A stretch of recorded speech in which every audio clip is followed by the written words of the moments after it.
we'll do a little recap of last episode while Finn finishes getting herself ready. What happened in the first episode? We met at the Elysium. No, we started at the nightclub. Oh, nightclub night. We started at Club Chaos, which is Nyx's new club. It was grand opening night. And everybody was there except for Max. He didn't go to the event. And they had a grand old time. And Nyx made a new connection with Adelaide from the West Coast, who is also in that kind of the club scene, and she owns a club over there. And a stalker dude showed up from Nyx's past. He was like a stalker from when she was Eden and a celebrity. He showed up at the club, and it kind of became a small little issue, and they found out that he had this website, EdenIsAlive.com, and it had almost 3,000 Edenites, which were followers, believing, well, I guess not all of them necessarily believed that Eden was alive, but some of them, I'm assuming, did. And he had all kinds of videos and pictures and all kinds of shit from Nyx around town. He had been following her for a while. Eden... What was his name? Oliver? Yeah, Oliver. Eden was going to kind of take care of the situation until she realized how many people were following this website, and that it probably wouldn't be a good idea to kill this dude, because if he like suddenly went missing, that wasn't a good idea. So yeah, definitely not a good idea. Yeah, especially with conspiracy theorists, right? Yeah, and more conspiracy theories afterwards. Especially with the last video of him being at your club and you telling him, the security guy, to take his camera, and then he dies. Yeah, real sus. Super sus. But anywho, she went to Colette and asked for some help, and Colette went in there and compelled him to make another video and tell everybody that he was sorry, that it wasn't Eden, it was just somebody that looked like her, and blah blah blah, and all of this shit. And then he ended up leaving. And then Eden had another little moment with Adelaide. She wanted to get high, which was pretty funny. And she like hooked her up with some drugs to get people high on drugs so she could feed on them. And then we went to the next day, or a few days later, and the team met up at the Elysium. And that's when the shit pigeons showed up. Because Max does not use technology, so he gets... Or electricity. To be determined. Or elevators. He's a strange fella. But he uses pigeons to get information around town, which Colette hates, and I think it's a pretty safe assumption that Colette hates Max as well. She doesn't seem very fond of him. I don't know why, her reasonings, but that happened. I think mainly just because of the shit pigeons, and he has made her life hell through these pigeons because they keep shitting on their house, and then Ashley gets mad because there's bird shit on their house, and then it becomes an issue because that's what happens when you date a Toreador and pigeons are shitting everywhere. So yeah, it's a thing. Makes sense, right? Yeah. Love that for Colette. Yeah, she's having a great time with the pigeons. So she just isn't fond of the pigeons, right? And she's projecting onto Max. That's what's happening. The pigeons are Um, protecting me as well. they're doing something. Then our coterie, we had like a Colette like went on to that website edenisalive.com and found videos and comments and stuff from like people that she thought were the purist, and had the coterie follow up with a lead on that, and that led them to a hotel, and they had an encounter with a couple of the purists there. Then Nyx ended up grabbing one of them, and they took her to a warehouse, and she turned into a lovely little specimen who is hilarious. And Max was in charge of questioning her, and she did a number on him. It was pretty hilarious watching him try to get information from her, as she was just incredibly literal the entire time. And because they told her that they were going to a special club, and if she answered these questions correctly, she could go with them, and then they would give her drugs and she could get high at this like special club. So she was like, I have to answer your questions correctly, so this is like really important. But it was really funny. They end up finding out that this girl doesn't really care about this purist group. She feels like she can't leave because they put a tracker in her, which was a little bit of a surprise. Everybody was kind of like, oh fuck, there's a tracker in this lady. But they put a tracker in their members, and she's like, I guess I have to be a part of this group for the rest of my life, so I guess I'll stay here. And the group decided to try and turn her into sort of a double agent and send her back to get information, and then meet them the next morning at 1 a.m. at said location. So that's the plan right now. And then after they were done with Scarlet, they sort of dropped her off on the side of the road and were like, bye. And then they decided to go and look at the 2 safe houses that Scarlet gave them. There were 2 locations. One was in the Bruja territory, and then one was in the Toreador territory. And they decided to go and take a look because they had a feeling that the Purists didn't go back to the hotel because that location was kind of like blown. So they are hoping that they're at one of the other locations. And that's where we ended the episode, and we'll pick up there today. Seemed like, okay. So yeah, what is everybody's hunger at? Because we are picking up from the night. 2. 1. Okay. 1. Okay. Sweet.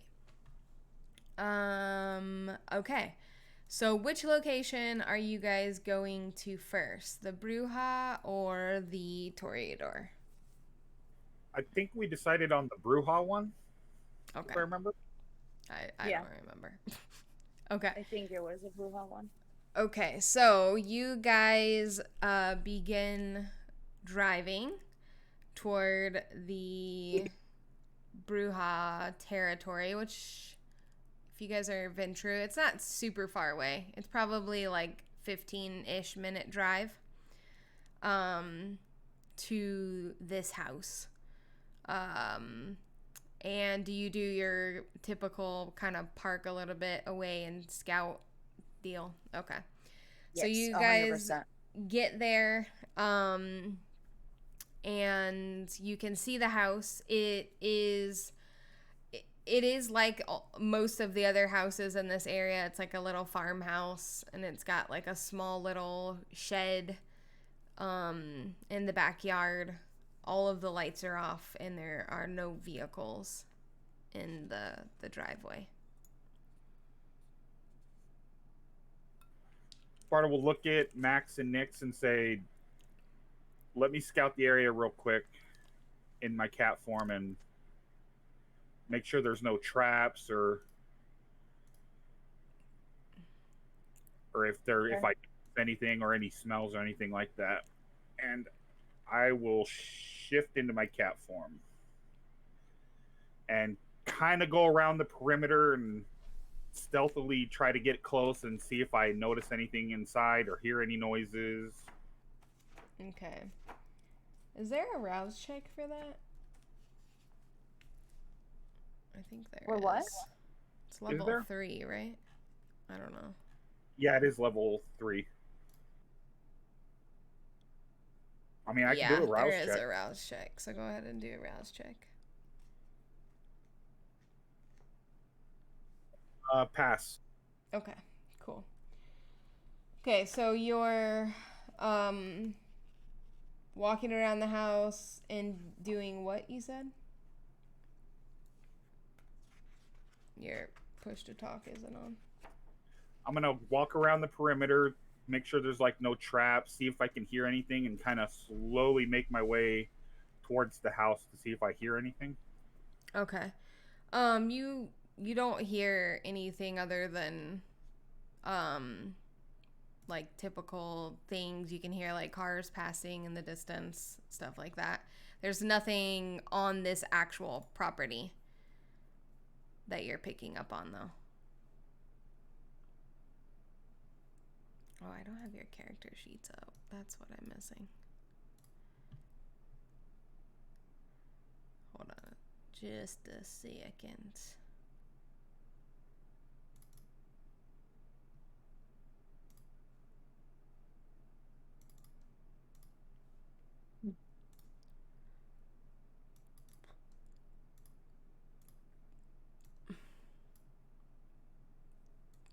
Okay.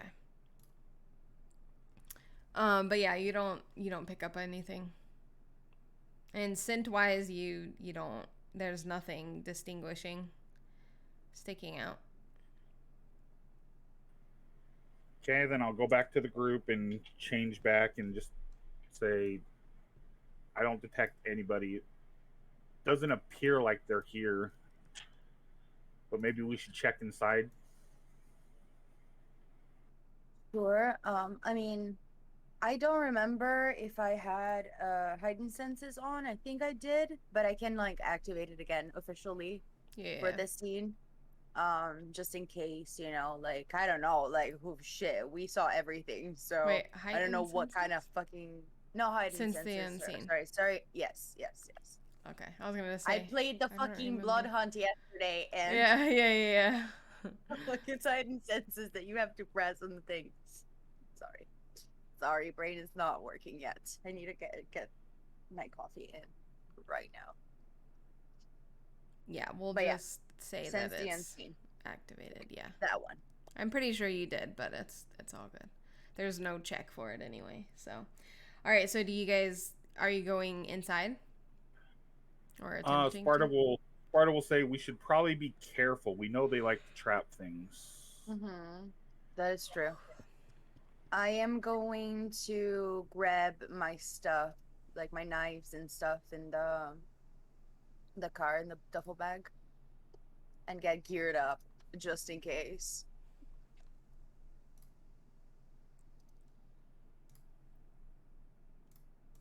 I mean, we could go. It's the three of us. Like, I think we should be able to deal with, even if there's like, they would probably separate or go to one, but it's like, what, 5 people, 6 people, maybe?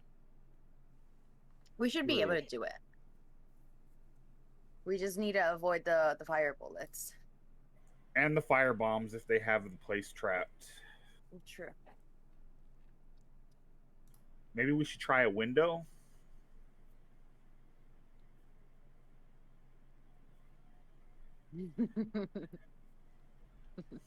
Because I feel like they would trap the door first.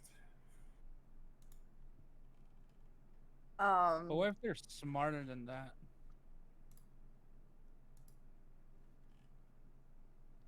What if they expect the door?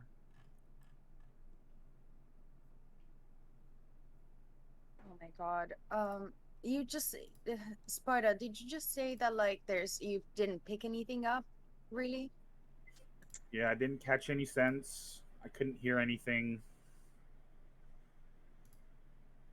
So I'm fairly certain they're not here. Yeah, but that doesn't mean that it could not be booby trapped. Well, let's try to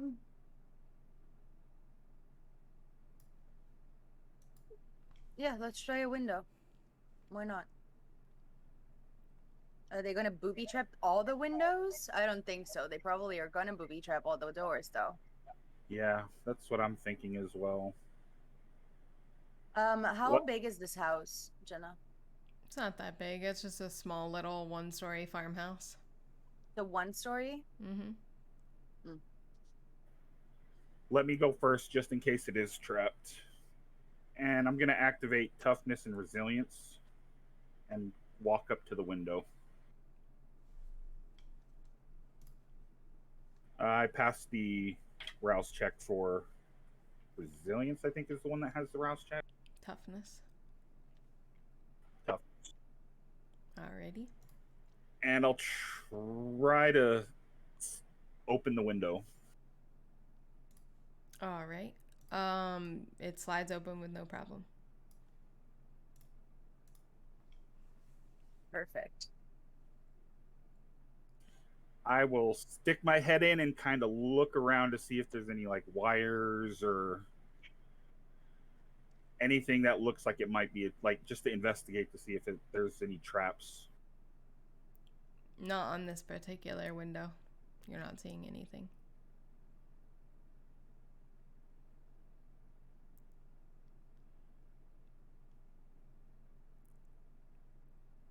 Should we go in? Yeah, let's go in. Let's do it. Shouldn't be wasting time. Mm-hmm.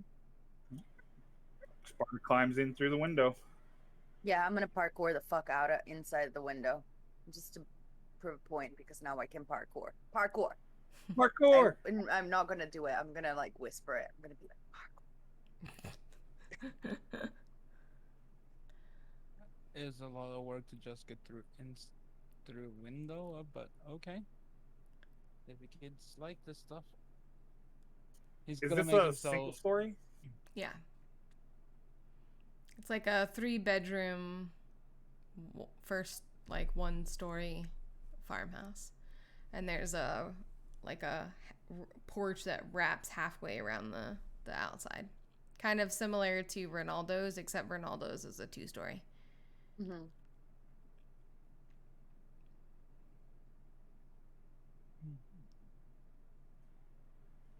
Well, Is there anything in there? What are Like, you guys can we doing? So Oh, we're far, all you inside. did What was do we jump in the see? window. What do Okay. we see inside? Nothing. It's dark. You can't see anything at this particular moment. What you can see is just outlines of furniture and, things like that you would see typically in a darkened house. Okay, Well, maybe I'm gonna find a light. Should we even light this fucking house up? I don't know if that's the best idea. Okay, I'm gonna chill around the window. Sparta, to activate those like the flashy eyes that you have, and go look around. I'll activate Eyes of the Beast and kind of just walk through the house and investigate, see if I find anything that they've left behind or just see what I can see and kind of clear the house. Okay. Takes you a few minutes. The house is completely empty. There's nothing here. Doesn't look like anybody's even been here for a while. It's just an old empty house. Okay, as soon as he comes back, Jesus Christ. I turn on the light, whatever, and then I'm gonna do like, I don't know, do you guys want to help me out? Maybe like investigate to see if we can find some documents or like anything that could give us like some information, names, locations, anything. Like anything that they could have left here as the safe house that could like pinpoint certain information, anything. So I'm gonna do that. I know that I have to roll, but I don't have investigation. Yeah, I'll do the same thing. I got this, guys. Let I got me this. investigate. I'm so good at this. I know I'm you didn't find amazing. anything, but I will totally use all of my investigation skills to find it. Sparta's gonna investigate too. Okay. The two people that can't investigate for shit. Yeah, I can investigate now. Sparta's been getting better because he's been working on it. I do have a decent pool for investigation now. It's a wits investigation, right? Maximilian, would you like to help us in this investigation? Perhaps your eyes might see something different that we cannot see. Yeah, I doubt that. This is a good team. Good team. Right? Oh, yo. Wait. 4 successes. Not bad. Sorry, I don't want to like show Bob's, but Bob's. Bon Bob's. Oh, double crit. double crit right there. 2 10s, bitch. So it's 4. Yeah. That's the way to do Okay, I it. think today is going to be a good day for rolls. First roll double 10. Are you kidding me? And I have a pull of 3. We got this. 4 successes for So Nyx is feeling really confident. She's like, I am so fucking good at this. She's just like prancing around this house like, yeah. I am the best investigator in this fucking town. Wait until Colette sees me. So you're feeling real confident about yourself right now as you kind of prance around this house, looking through things, looking through drawers, all kinds of shit like that. You go into one of the rooms, and at first glance, it doesn't seem like there's going to be anything important in this room. But as you're sort of like, you're like, something has got to be in here. Like, there's got to be something. You know, like, this house can't just be empty. And you pull open a few of the drawers. And one of the drawers, you, like, open it up, and you're kind of, like, going through everything, and nothing stands out. And then you go to close it. And right when you go to close it, the papers sort of shift, and you see the double. What? Double like bottom or something. Yeah, hold on. Yeah. There's a false bottom. The papers. Double bottom.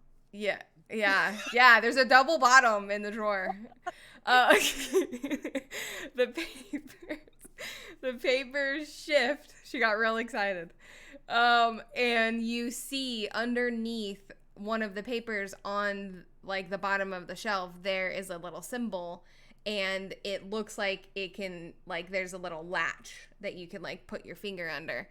So as you like go to close it, you see this, and you open it again and move the papers, and it's got this little compartment that you can open. Do you open it? Open, yeah. Okay.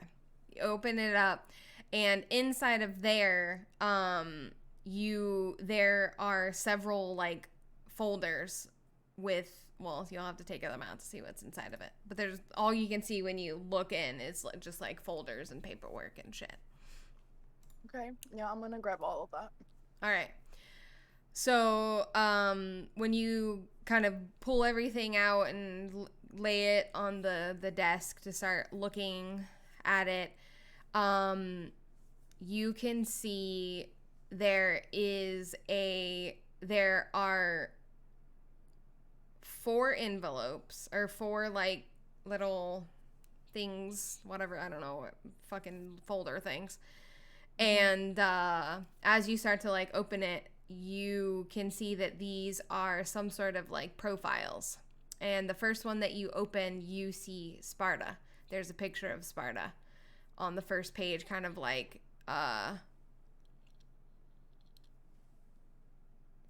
what is this thing called? Yeah, Never I know mind. what you mean. The clip. Yes, paperclip. There's a Yes. picture. Jesus.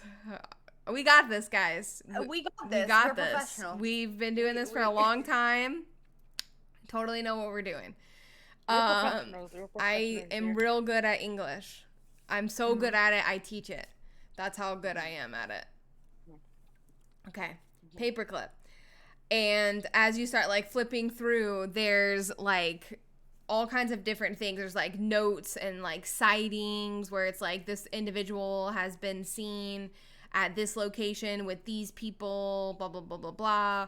Possible target, like all kinds of shit like that as you're kind of like looking through.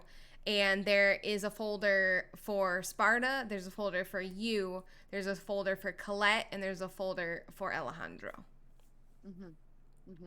And that's Yeah, sort that of makes sense. what you can see. And as you kind of look through it, through Sparta's, you can see your first encounter. Like there's like this whole like debriefing on like the events that happened. There's another entry where, but it doesn't make sense to you because under Colette, because you thought that it was the people who attacked Colette. You thought that it was the Purist, but it wasn't the Purist, and you figure that out by reading through these notes that they put in Colette's file. There's like a section in the little debriefing or whatever you want to call it that talks about their weapons being used after they had been stolen. So somebody else attacked Colette, and you're putting that 2 and 2 together. You guys never knew that until this moment. You always just assumed because she was attacked That it was them. Yes. Yeah. But as you're reading through all of this information, you're discovering that their weapons were stolen, and whoever stole their weapons that night is who attacked Colette with the gun. Interesting. And I mean, I could probably like theorize that it might have been like Imani's doing, Possibly, kind yeah. of, because it was kind of like around that time, like Yeah, so you're not 100% sure who, but you can kind of, with everything that was going on, you're like, okay, it was just either kind of ease the Isaiah things and his together. people, Imani and her Right. people, or what's her face? Why Lindsay. can't I? Lindsay. Lindsay, So yeah. it was. And Lindsay did some have of- like one of their or a weapon that looked very, very similar as well. Right. Exactly. So it could have been very well her too. Yeah. Okay, cool. So what I'm gonna do, I'm not gonna like take the documents with me. I'm gonna just take pictures with my phone Perfect. of Okay. each page and then put it exactly where it was. Cool. The cool thing about being a vampire is that we don't really leave fingerprints. So Yeah. Yep. That's Don't have to amazing. worry about that. Perfect. So yeah, I'm gonna So, make sure that I scan or to take a picture of everything that they have like on us, so I can show it to Colette later without actually having to take the documents just in case. Yeah. You know, if they don't know Alert. that we're here. Don't. Yeah. So you don't alert anyone that somebody's been there. Yeah, exactly. Perfect. All right. Yeah. So it takes you kind of probably 10-15 minutes to kind of go through, because there's a lot of information in each file as you're kind of like reading through it, taking pictures and taking in all of the kind of knowledge. And they have like similar incidents, like contact made, like, and you're getting the sense that your group has made contact with these people a lot. In some situations, you didn't even know. Like, you didn't realize that it was them. You know what I mean? And it wasn't necessarily like combat. It was just like they talked with you, They saw us, yeah, exactly. So similar to your little stalker friend, they have kind of been following you and compiling information, but they have obviously a very different goal than your little stalker guy. Yeah. He's really innocent compared to them. So it takes you probably 10-15 minutes to kind of go through all of that information. Excuse me.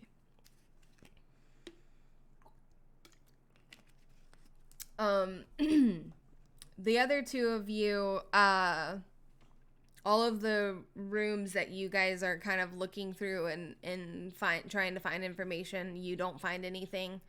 Eventually you sort of make your way back into the room with Nyx and kind of see her going through shit on the desk.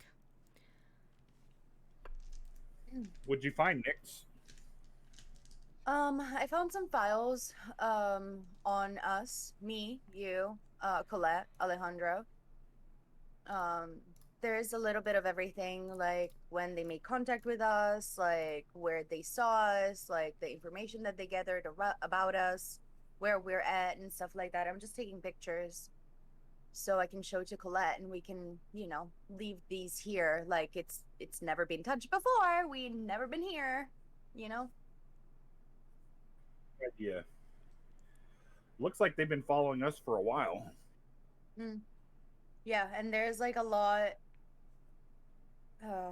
There's like a lot more interaction that we didn't even realize it was them. There's not just combat. It's like even just like we saw him or her like walk the street and like did something or whatever. It's not necessarily just our harsh encounters that are written down here. So yeah, they've been kind of stalking us for a while now. Thing on Max though? Nothing on Max.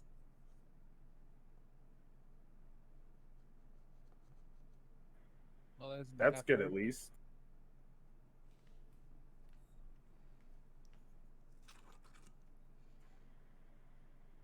At least that means we might have an ace in the hole if they don't know much about him. Yeah. I didn't find anything else in the house. Yeah, what about I you, Max? barely found this, so. I didn't find anything. Well, it looks like this place, at least we found something, but it doesn't look like they've been here for quite a while.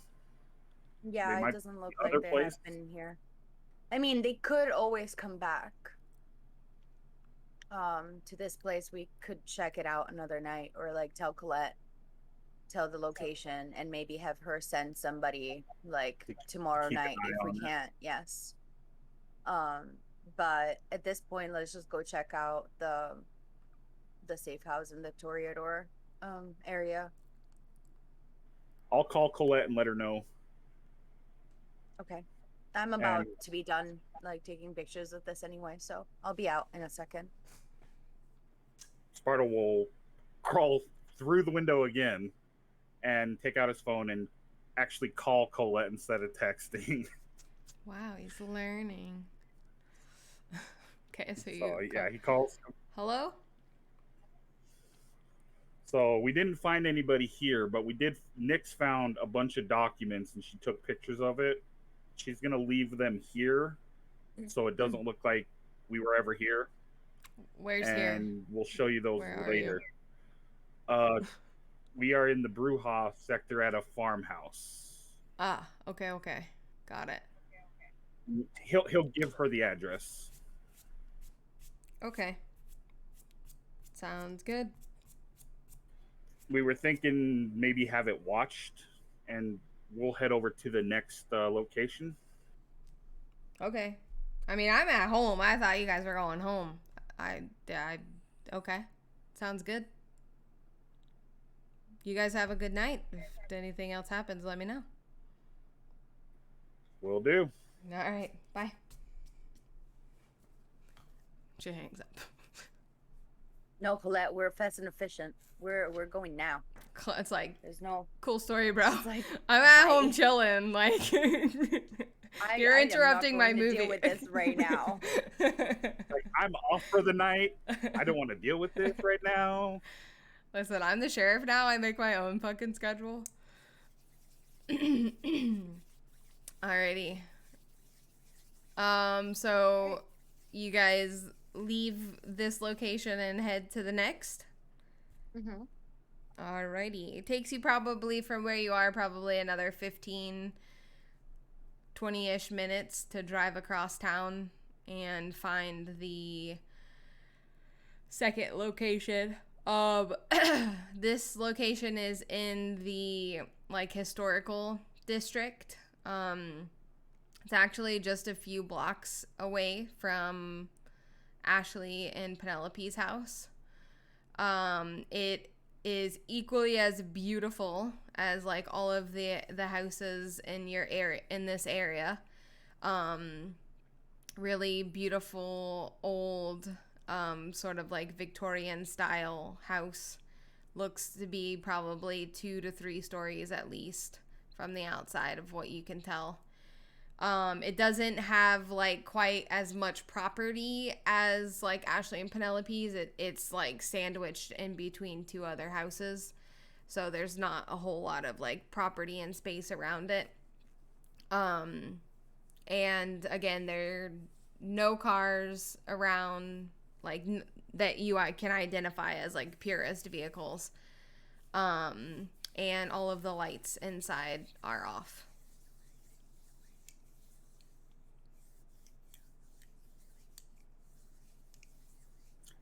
Is it like kind of a busier area, or I mean, you're in the middle of a neighborhood, so yeah, you can assume that there are people in the houses around you.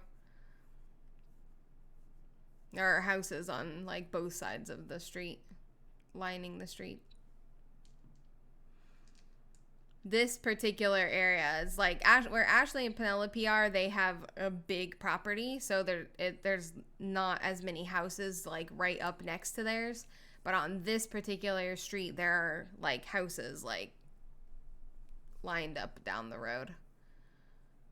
So yeah, you're in the middle of a neighborhood.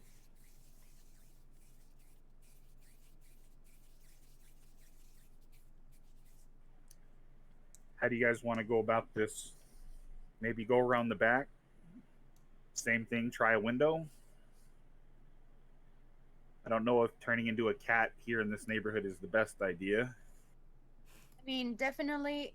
You said that like there's like kind of like that same setup of like Ashley's and all that stuff that kind of has like a back No. like no, it's just a house. It's just an Yep. old house, and there's like houses right on the sides of Yep. both. There's Okay, not yeah, even a definitely no. fence around it.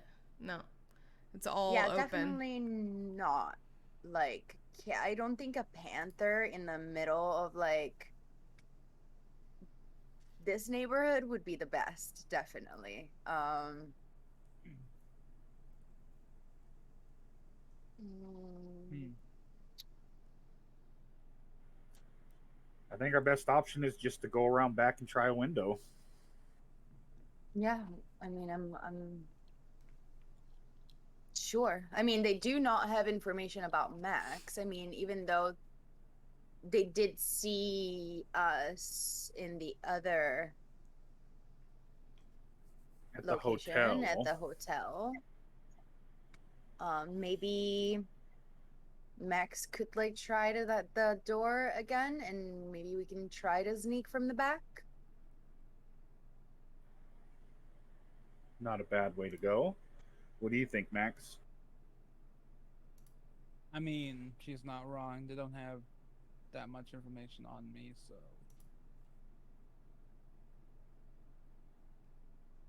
we could try the front door and whatever you guys were talking about.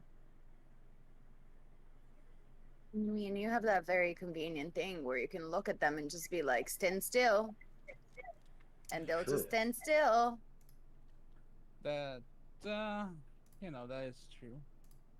Scored me a couple of businesses in my time. I guess Hmm. it can score me a new house. Why not? It seems like a really pretty house. All right, so I'm Seems like a good gonna. place for a business. Sure, everything is a business. Let's go out back and give us like 2 minutes and then knock. All right. So we're gonna just try to go like towards the back of the house and see if there's like a back door or something. Okay. So you guys walk around the house and go up to, there's kind of like a little porch on the back, kind of walk up the stairs. And are you gonna just try to open the door? Or are you going through a window? We're waiting to possibly hear Max. Is there any doing window? his thing. Is there a window on the back porch? Yeah, there's like 2 windows and a door on this little tiny, it's kind of like a little tiny back porch, a little Back rocking chair. porch. Cute.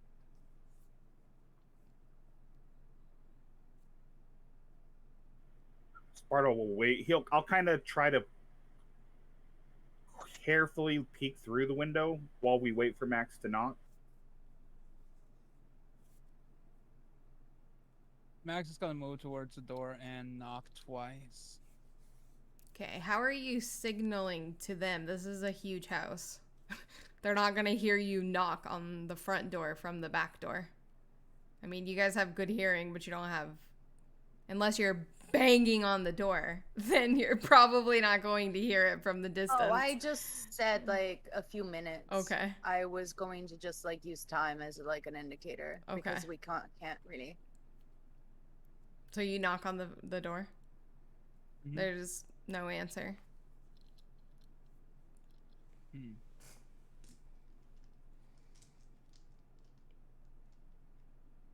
Max is gonna try knocking once more after waiting for around 30 seconds.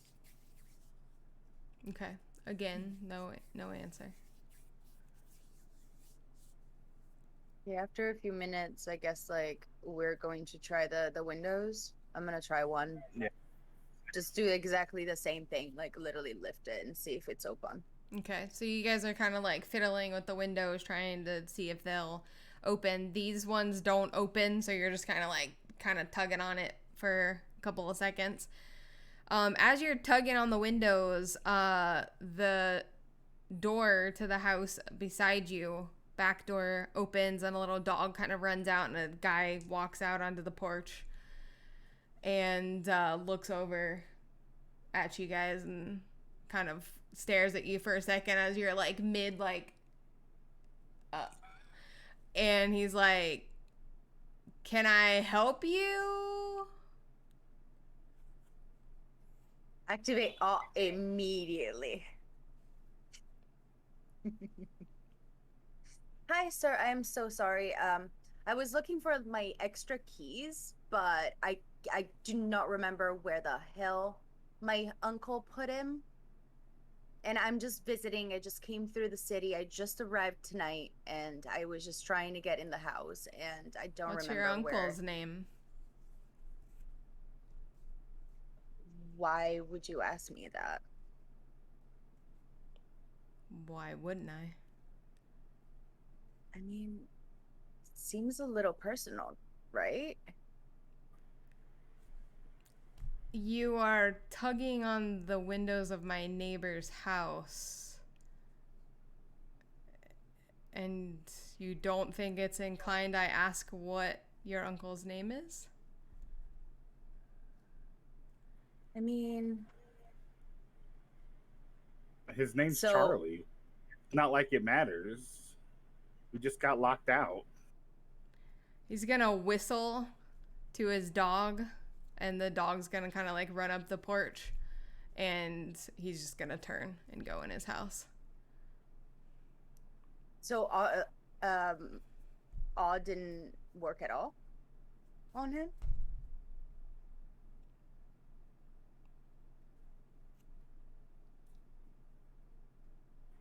Sparta will look You at weren't Nix and doing say, "Shh." anything that would necessarily have made him do anything. All you said was that you were looking for your keys. You didn't attempt to like do anything to like persuade him.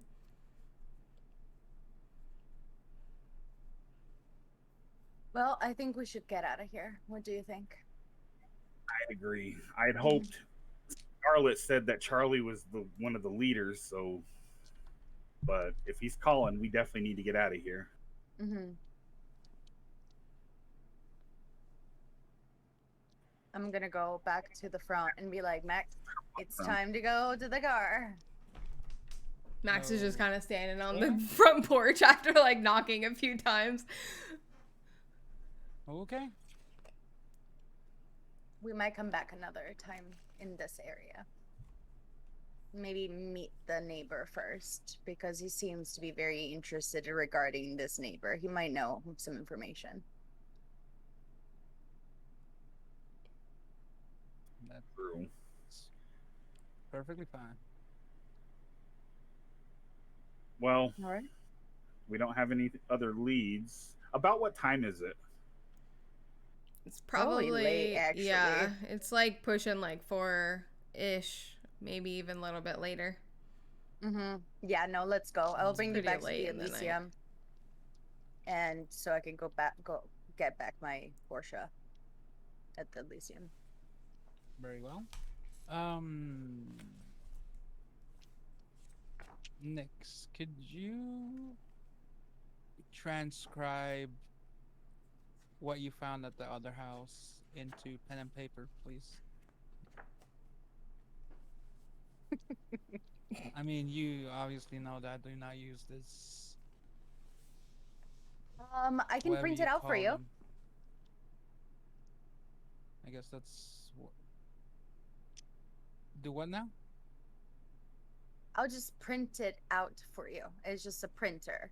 Like you put it in a computer, one of those boxes things with like another box that you turn on and there's like a screen with things in there. And then like you have another machine that prints ink on the paper.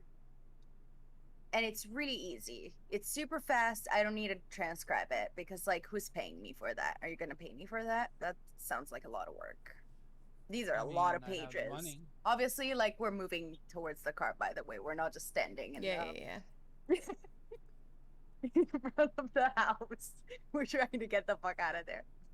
Explaining what a printer is. Yeah, I'll show you if you want. I can make you a video of it on my phone and then show it to you next time that I see you. What now? A video? Yes, yes. Look at this. I'll show you. And then she picks up her Yeah, iPhone. I'm good. I'm good. I'm good. I'm good. I'm good. I don't want to be near that Oh, small you're thing. not gonna be Let's in the let's get video. let's let's just get to the Elysium. We sunrise is coming soon.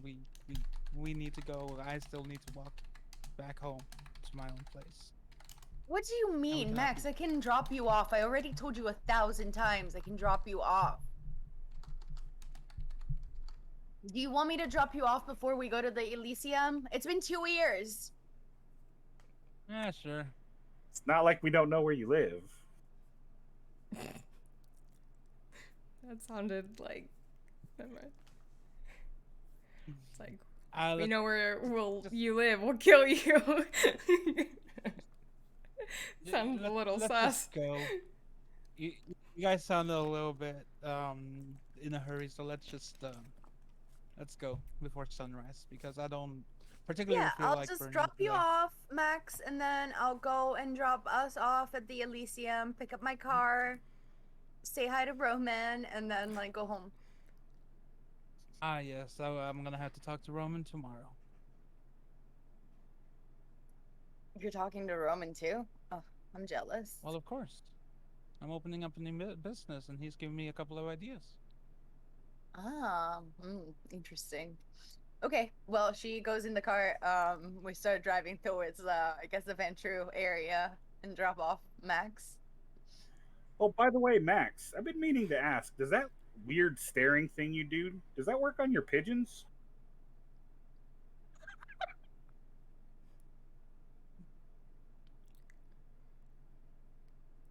Um, I don't particularly use them because my pigeons don't exactly own any businesses that I can take advantage of. It'd be pretty Although, handy to get him to do what you want. well, let me reverse that question for you. When you turn into a panther, Do you go chasing gazelles? Mm, What? yeah, I go hunting. What even is this line of questioning? I'm what? I'm gonna go and get some sleep and listen to some Mozart. Have a good rest of your night. See you in the morning, Max. Hi, Max.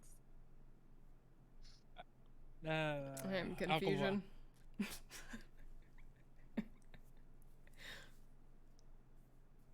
Okay, well, Nix is gonna drive out of there and go to the Elysium, drop the SUV, go to Roman and be like, "Hi, Roman, we're back. Can I have my car keys? And these are your car keys." Yeah. Here. You can see Thank he's you. not writing anymore, but he has this like huge list of names that he's been writing for hours. And he I sort see of you're looks still up. like hard at work from like Yeah, 3 hours ago. Yeah, there's a before lot we of left. authors that I like. I really like books. Oh yeah, books Do you are like wonderful. books? Oh, I love books. Yeah, good, they're good, great. good. Yeah. You Um, know that Maximilian is opening a bookstore. It's gonna be like a, what did he call it? A big market, super mega market, something like that. I don't know. He'll tell you. bookstore mega market. Yep, that's it. Hmm. Yeah, there's gonna be a Very- secret section Hmm. with A magical secret books. section. Ah, interesting. That's fun. I talked Okay. him into that, I think. I think it's a great idea, even because books are dying. So if there's no Exactly, way that's what I of said. like bringing other business through a bookstore, because all the bookstores are closing. Mm-hmm. Yeah, there's definitely needs to be a secret compartment for secret things. Yeah. Yeah. That's a good idea. He said something about sex being there too. I didn't really catch it. Wow. It was a weird segue. But Roman, no, what? I don't know. I think didn't- that might be another secret section. Roman, I tell didn't me take more Max about the for a section. freaky. Did you have any recommendations? No, I for kind of Max? like skipped over that one, and yeah, I'm not really sure what he meant. I didn't know they had books for that. Oh yeah, there's many books. Oh. Many books. Many cultures have their own sexual, like, tantra, whatever. Oh. You can experiment sometimes if you want. He kind of Roman. looks down. Oh, that's okay. I gotta finish this list. It's getting late. Yeah, but I hope you have a good night. Okay, Roman, bye. Sparta's chuckling as we leave. He's like, maybe I shouldn't have brought that one up. Sparta looks at Nix and says, I didn't think Max was kinky. I didn't. Yeah, I'm gonna have to ask questions tomorrow. Anyway, let's go before like the sun is up. I want to go home and I need to send a text message that is giving me anxiety already. Let's go. Oh, God. Okay. Okay, so you guys head. Well, I'm assuming you drop him off and then go to your house. Yeah. Okay. So you guys drive to his house. Drop Yeah, him and off. obviously, like, you know, like grab all the duffel bags, Yeah. like do the transferring and whatever, and then like, yeah, Say I'm goodnight. gonna go. Like, I'm just like the driver today. Routine. Hello, I'm your Uber driver. Where can I drive you? Like today, Nick. This is need Nick's to tonight. start tipping. Yeah, where the fuck are my tips? Give me my money. All right, so you guys are home What is Max doing as he gets home and gets settled into his night or day, so to speak? He puts on a Mozart LP,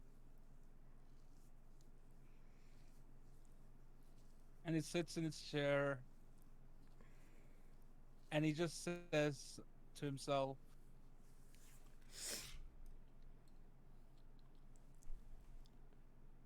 these kids these days with their Always these. phones and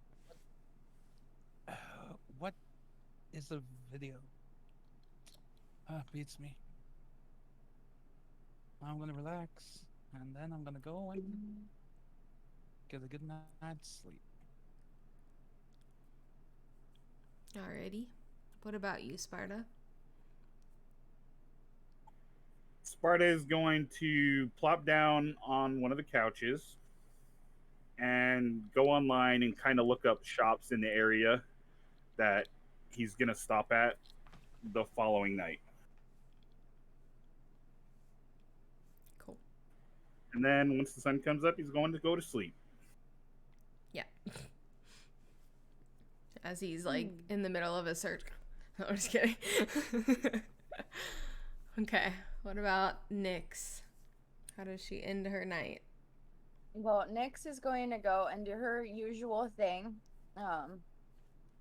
She's gonna take a bubble bath or like some relaxing shower in her very, very expensive taste like looking house. It is a Victorian Queen Anne type of thing. I sent like some pictures to Jenna. But it's big, it's a 3-story, has the turrets, it has all of the things, beautiful, gorgeous. And obviously she's gonna write a text message to Adelaide. Okay. She's gonna just thank her for the help for right now. It's just like creating, like being like, hey, it's Nyx, this is my number, thank you for coming through and thank you for the help and stuff. Like I'll write it like maybe during the break, so like it's Okay. already there. But yeah, that's what's gonna do. She's just gonna do that. She's gonna be like writing that message for like half an hour because she doesn't know what to do. Jesus. Okay. Listen, Adelaide is like a fucking powerful woman. She's beautiful, okay? Intimidated. Yes, these things are all true. Okay, so you spend a significant amount of time in your bubble bath trying to texting and erasing and rewriting and Yes, just I also want to make sure one thing. Mhm. In the before like I even do that, I want to just take a look better at like the profiles and see if they have locations for where we're staying. Like where you live? Our houses. Yeah. Yeah, so as you're like going through all of the information, it's very easy to start like comparing the dates, and the last dates are like 10 to 11 months old for the last entries. And the one for Alejandro they're even older. It's the last one that like the last like date entry or anything, like all of the information was like before he even left town, before everything happened with Lindsay and all that kind of shit. So you get the impression that these folders haven't been updated in like almost a year. In a while. So, but there are no like personal locations. They're just like, we saw them at this location with these people, blah, blah, blah, kind of thing. Okay, that's good. Okay, cool. Yeah. Yeah, that's the only thing that she wanted to make sure, just to like know how, I don't know, if they had some information on where they are staying, where their safe houses are, the havens are, then, you know, that would have been different, but there's nothing there, so it's good. So yeah, so she's just gonna check on that, text Adelaide, and go to bed. Alrighty. You guys slip into your slumber for the night and awaken the next day, reawake, as we called it last season, reawake. I kind of need to know what the text says so that I can respond to it. So I'll give you a few minutes, and we'll start with kind of Sparta starting his night. And I'm gonna post it in the RP and whatever, so it's there. Perfect. So Sparta, you wake up the next day and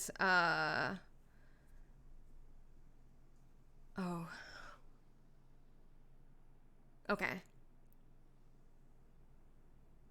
Yeah, that works. I'm trying to like figure out how old these people are. Like, would they use a phone? I think I'm just gonna say they do, because fuck, I got enough problems with people not using phones. So you wake up to a text message from one of your cousins. I forgot his name. I named him last season. Do you remember the one that was angry? Fuck. Oh. What was his name? Started with an L. I mean, yeah. Not Lewis. It was Lamar or Lawrence. Lamont? That was Lawrence. It. I found it. Okay. You get a text from Lawrence, which he probably wouldn't use a phone, but fuck it. We'll say one of his children uses a phone and they text you, because he's like probably pushing like 300, so he probably wouldn't use a phone either. But you get a text from them. We'll say you get a text from one of his childer. Kendra, that's her name now. I'm gonna write that in my notes. And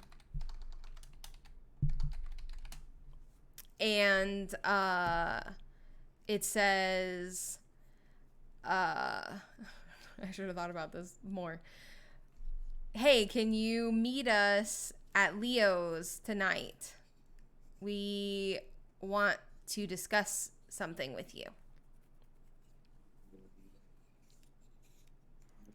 Sparta will text back. I will be heading over there here soon. I just have to make a quick stop real quick, and I'll be there. And it takes a couple of seconds. You get an answer back from her, and it says, okay, it might take us maybe an hour to get over there, but we'll see you soon. See you there. And then go ahead. Sparta will get up and, do his whole thing. He'll take a shower, put on his nice suit.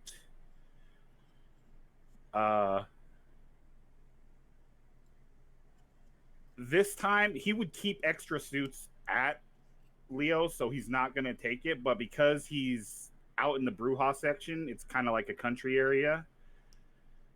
He's going to turn into a cat and go to like the edge of where it's like really busy and then turn back, just because he can travel faster that way and cover more ground. So since he has to walk. Okay, cool. So you trot your way over to Leo's house. All right, he's gonna make a stop first though. Oh, where does he stop? He's going to go to a plant shop and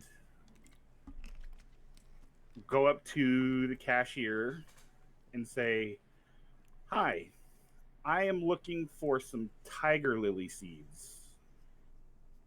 Tiger lily seeds. That's okay.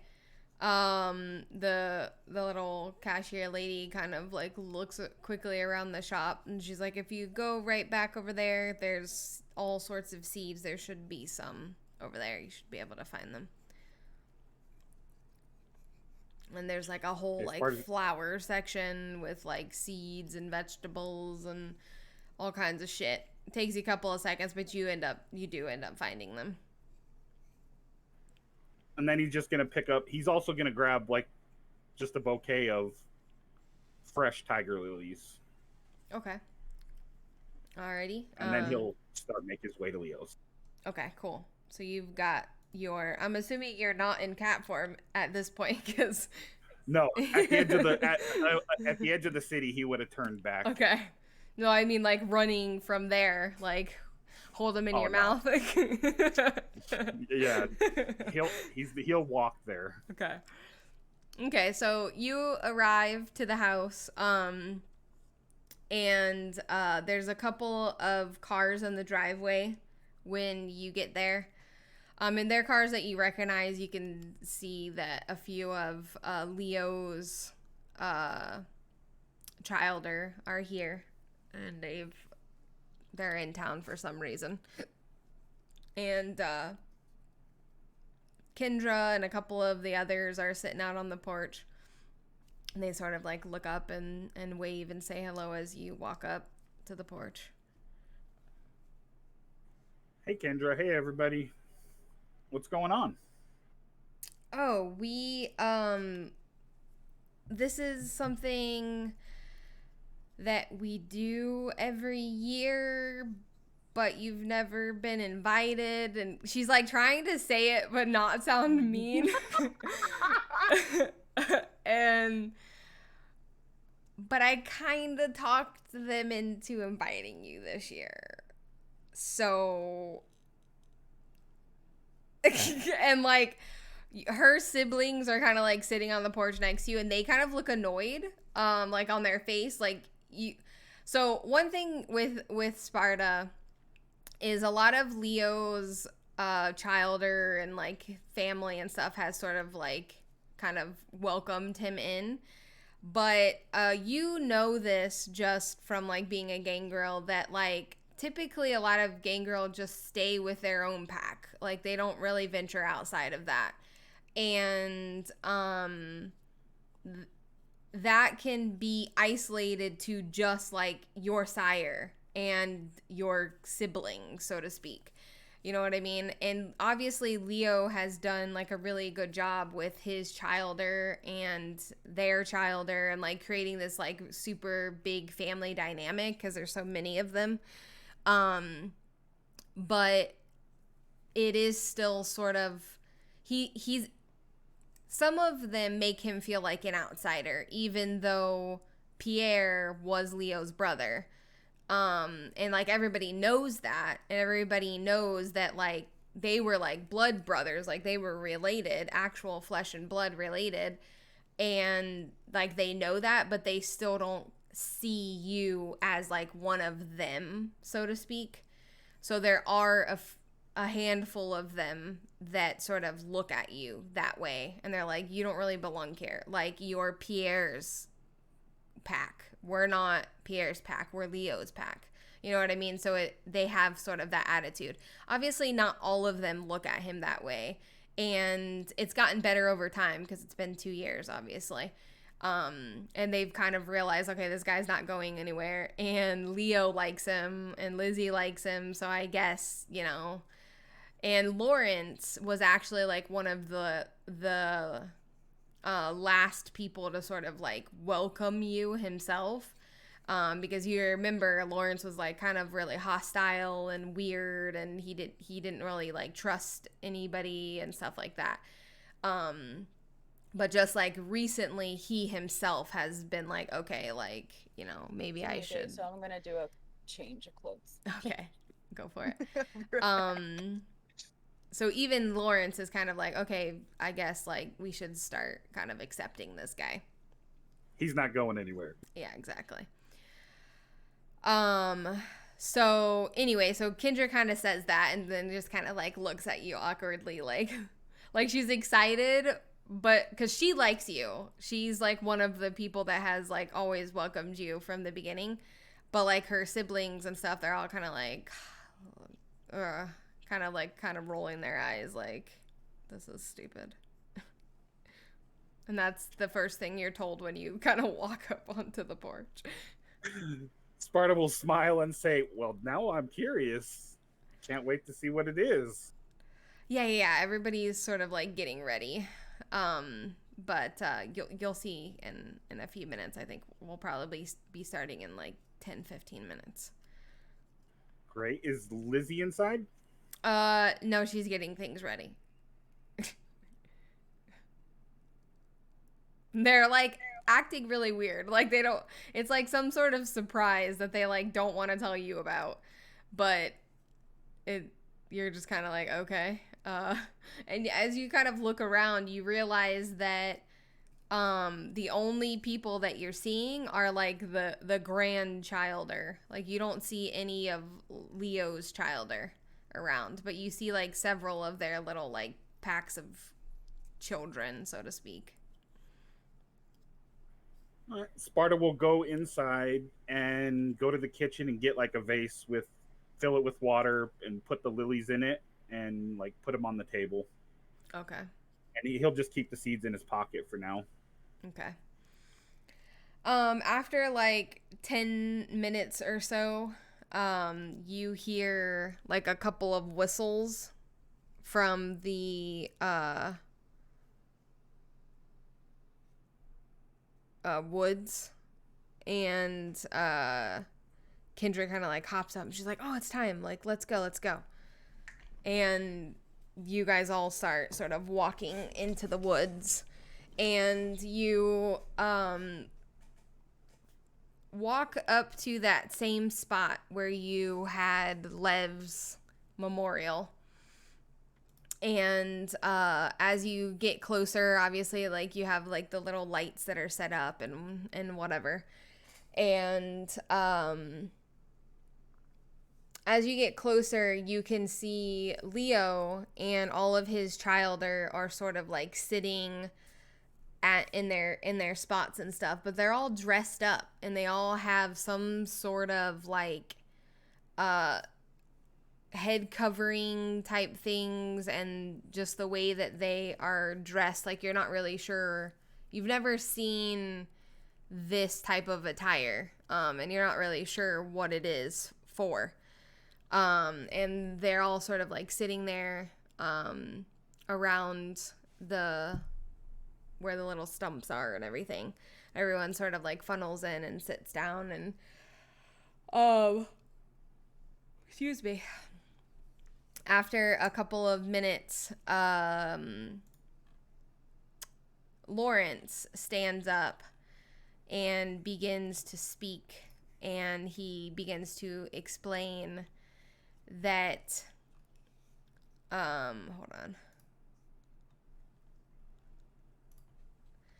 That it is a night to honor their ancestors, and that this is something that they do every year, and it's sort of a tradition that they do, and they have this whole thing set up. And he gives this big long speech, and kind of, I'll tell you some of the history of it off camera, because it is a whole thing that I researched.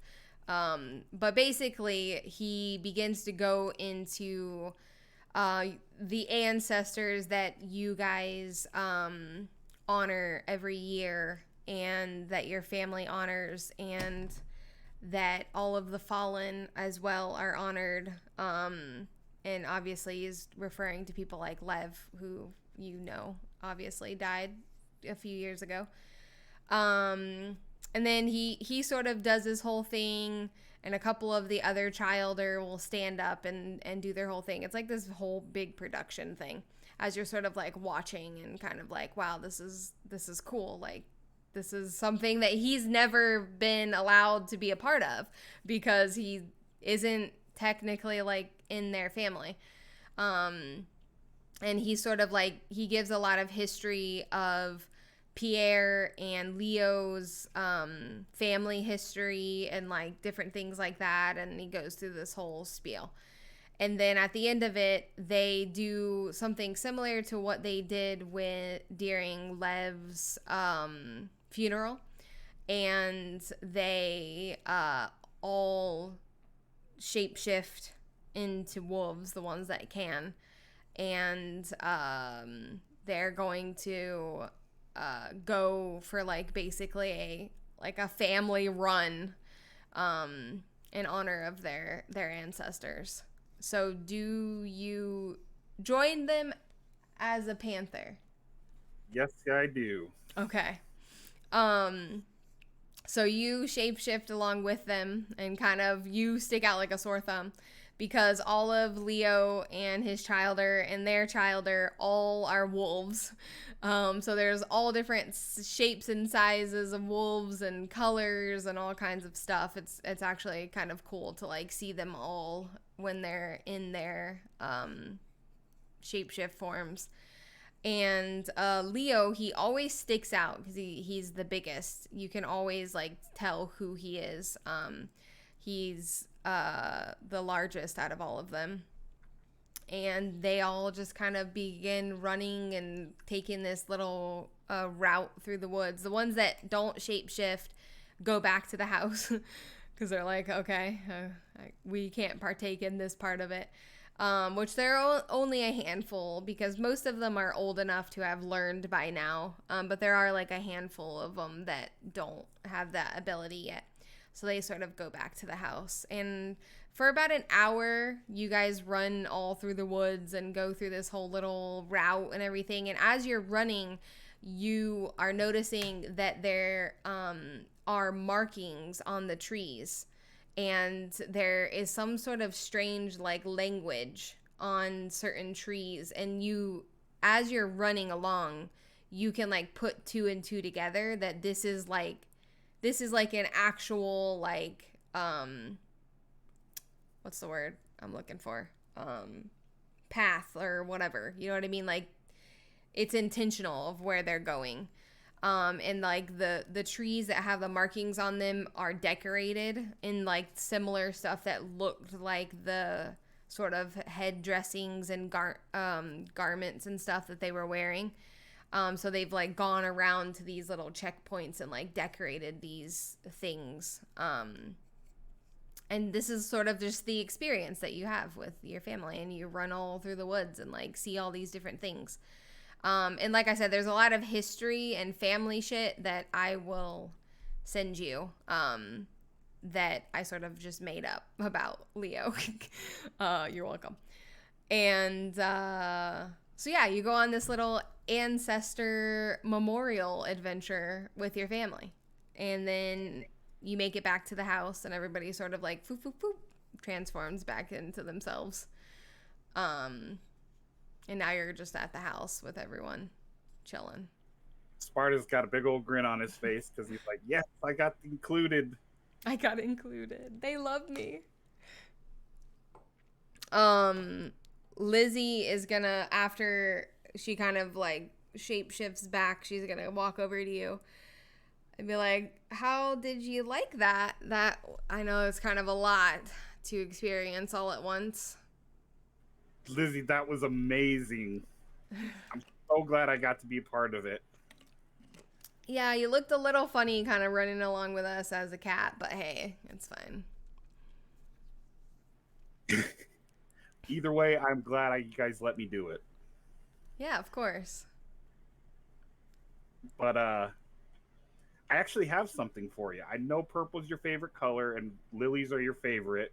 I noticed in your garden you don't have any purple lilies. And he'll take out the packets of tiger lily seeds. You're like, so I got you these.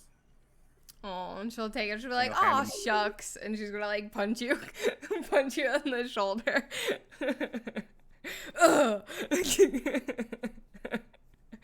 In her very endearing way. That was so cute. Let me punch you. Boom. Punch you in the jaw. Family love. Well, thank I thought you. you might like them. Yeah, I'm excited. I have the perfect spot for them. And she like looks out at her garden. You can tell that she like is really proud of her garden. Lizzie loves her garden. It's like her favorite thing to do is to go out gardening. So everyone's sort of like mingling around and talking to each other and things like that as you sort of like wind down from this experience. we'll transition over to Max. How is Max starting his day?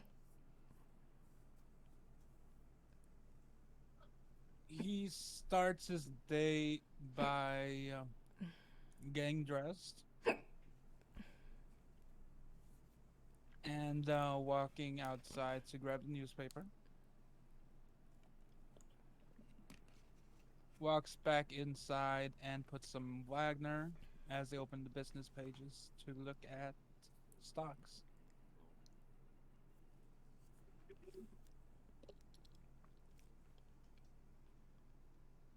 Alrighty. Um.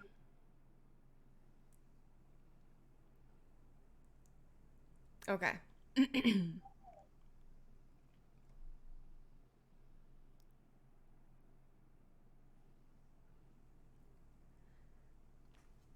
How does Nick start her morning? I did send the thing. Mm-hmm. By the way, it's there. It's on the text RP. Yeah. But I'm gonna wake up. She has her ritualistic morning routine. I suppose that she would have gotten a text from Sparta saying that, hey, like today we are not going to be able to meet up, right? And do our own training thing because he had something to do. So Yeah, she put a she's gonna text take through. the morning to do her own thing. She put her like personal like cat suit or whatever to like she uses to train, but she put the fancy one. She put her like fucking Armani like cashmere like throw on and her little like fucking Supreme beanie, and she's immediately calling Ashley after she gets off the out of the shower. Okay. Okay. So Ashley answers, "Hello." Oh, hi girl. Hey girl, hey. So I was thinking, do you want to go like maybe shopping for some textiles and stuff right now? Like, Duh. so like, yeah, I need to like chat with you. Oh. Wait. What was that voice you just did? Do you have some juicy gossip?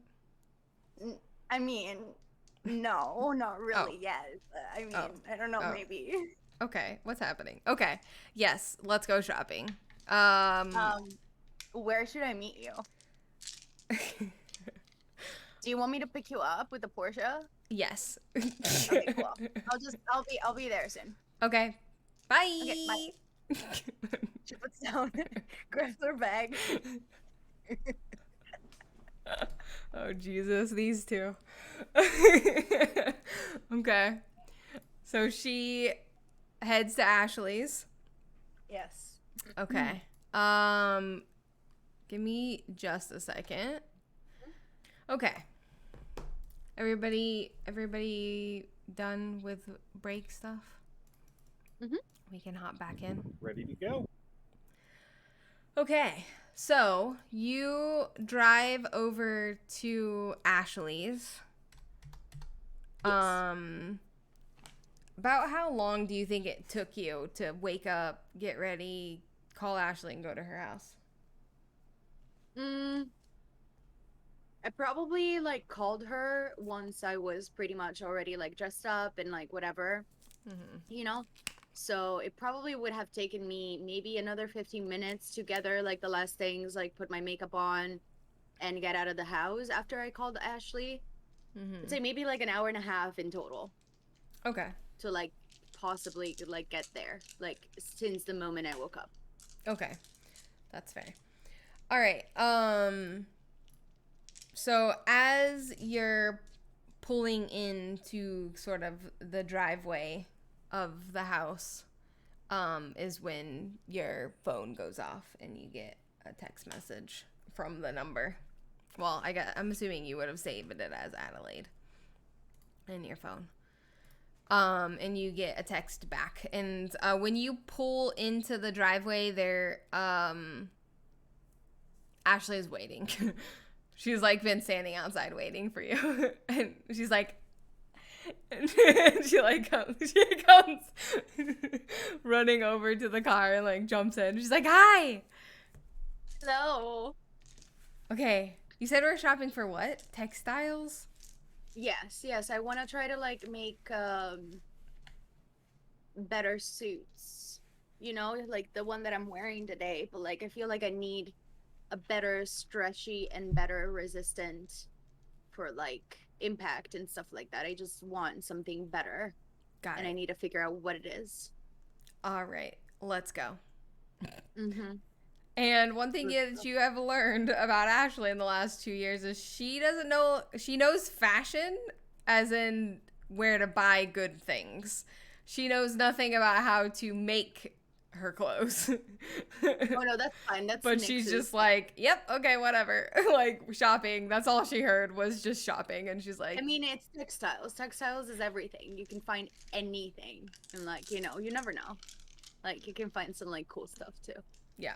And I mean, I bet that like Nyx has made stuff for Ashley and Oh, yeah. Penelope and stuff like that. So like, you know, it's definitely been a thing to go to whatever textile is open at night and like to like browse and bring a bunch of shit over to her Mhm. house. Like she'll have like a huge like craft room pretty much just set up for like doing that and like making prototypes of clothes and stuff like that. Yeah. And there are like a few spots in town that are like your regular places that you sort of go to that have the quality of stuff that you like to use and different things like that. Yes. So you know exactly where to go and you head to those places, I'm assuming. Yes. So as you sort of drive to the first place that you're gonna go and check out, Ashley Ashley is like, oh my god, okay, so I know like you have to like talk about some stuff, but I need to like talk about some stuff first, okay? Yeah. Tell me everything. What's up? I'm gonna kill those fucking pigeons. Do they shit on your house? They shit on my house. Yeah. Wait, do they go to your house? I mean, I guess they don't go to my house that often because I mean, you live Oh with the my fucking God. sheriff, Ashley. I'm so sick of these fucking pigeons. I'm pretty sure that like I've never been so fucking stressed out because of an animal in my life. I mean, they're flying rats. Yeah, I Oh understand. my god, I never thought about them that way. That's so disgusting. I'm gonna tell Colette that. And she just kind of like stares off for a second as she's like thinking about these shit pigeons. But this is how your conversation starts. It's definitely not convenient. Okay, like there's nothing convenient about pigeon talk. I know. Like I will get through it. I will get through, Max. I have a mission. I don't think it's been so long. I think it's a lost cause. I think that if I can show him how to use a fax machine, maybe. I wonder if Colette has tried a fax machine yet. I know she's been Because that trying all is sorts like of you things. don't bring it to with you. It's Yeah, like just an it electronic stays. printout. Right. It stays. There's nothing like really technological around it. It's It's just literally like just a electricity, transcription. right? Yeah, exactly. It's like calling someone. yeah, but like you're printing the stuff instead of calling. So like it would be much better. That might work. I'm gonna yeah, I woke up this How morning about and I thought you about it. talk to him about it? Because, like, Okay, you're a little I bit more will. persuasive than Colette. Let's just be real. Colette just, like, gets angry. That's true. Yeah. And I don't think that I've seen works. her. I mean, it's been 2 years. Like, I understand that she's probably has it, like, up to her top of the head and over. Yeah, we're covered in shit. Literally. Yeah, literally. Yeah. Yeah. I'm so tired of waking up to shit stains down my beautiful windows. I always kind of freak out when I wake up and there's like a fucking pigeon dead staring me from the fucking like window. Yeah, that's a little weird too. I feel like they can like look into my soul. With those dead eyes, empty. Like they have no soul. I agree. They're weird. Yeah, I vote very weird. What would But- happen if we killed them though? Like really? Would he just get new ones? I bet that he. But could it would take a probably long find time for him to train them. So maybe in the time that they're dead and he can train the new ones, then maybe we can convert him to something else. I mean, it's a strategy. I mean, I'm not saying anything if that happens. Okay, well the birds might die. You This know, is the maybe final there's like straw. some poisoned like bread on the. I mean, I was just gonna windowsill and- snap their necks.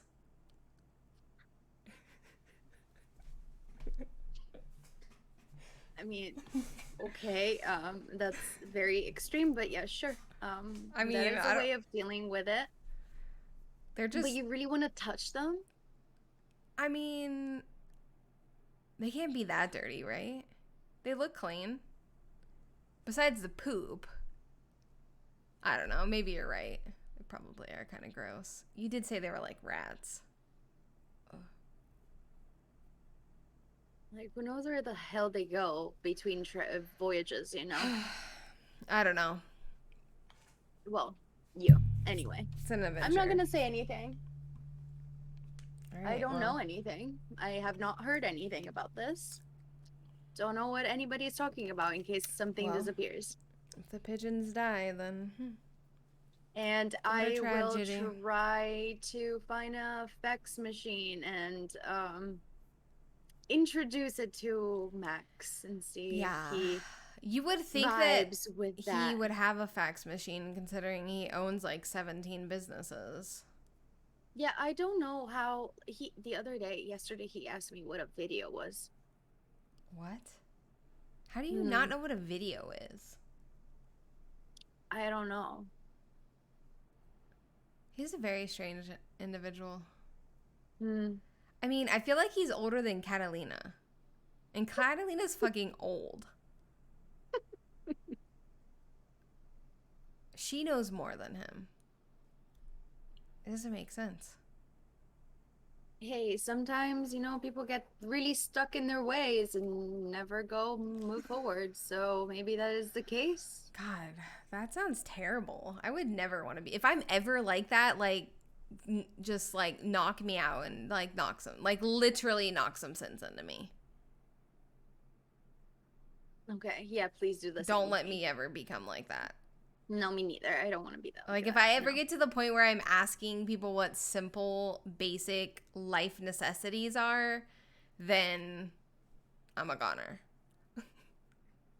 Yeah. Okay. Noted. I feel like these are two millennials talking about like a boomer in the car right now. Talking about the weird, strange uncle. Yeah. The Yeah, weird uncle yeah. that only comes around once a year and they're like it's weird Strange. birds. Love him. Love him. Yeah. It's the grandpa, Sure. you know? It's the real great grandpa. Jesus.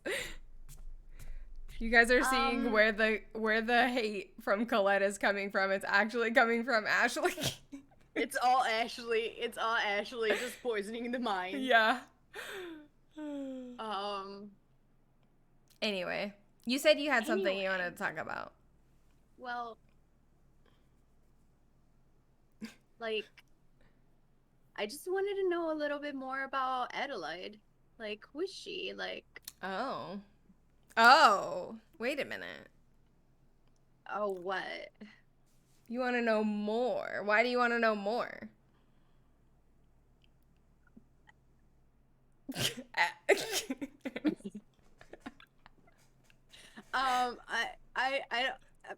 I mean, What is happening right now? Actually, I'm trying. I've never okay? seen you like this. Well, she's just like very powerful, and like I don't know, like I felt something. Oh. Did it make you tingle in places? You know that kind of happens, but not really. It's kind of possible. It's not I the same. guess. Like, I don't know. I felt nervous for the first time in seems like ages. So I guess Wow. maybe. Okay, I'll take it. Okay, what do you want to know? I don't know. Who is she? Like, tell me everything you know about her. Okay. Well, I met her like, I don't know. It was like, I don't know, maybe 10 years ago. Something like that. I don't know. I lost track of time. And she's pretty amazing. I will say that. And she kind of like has a side business that's like a little bit of a secret. And she doesn't just own a club. She also, I don't know, what would you call it? It's like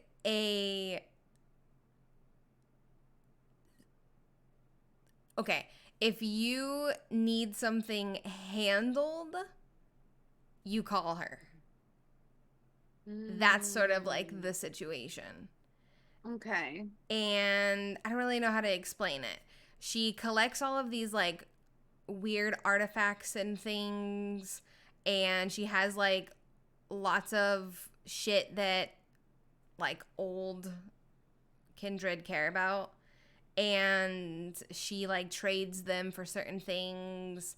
I don't know, it's kind of like secretive. I don't know a lot about it So because like a kind of like a black market type of thing? yeah, sure, something like that. But like supposedly, this is like what I've heard because, you know, I've never like gone to her for business, but like supposedly the only payment she accepts is favors.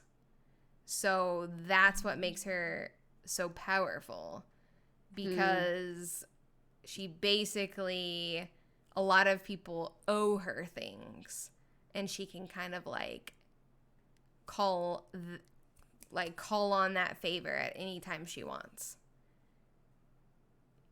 So she uses that to her advantage, supposedly. Because like I kind of like asked around. I didn't like ask her directly because I felt weird, but I sort of asked around, and there was this lady named Jack. She was kind of a interesting character.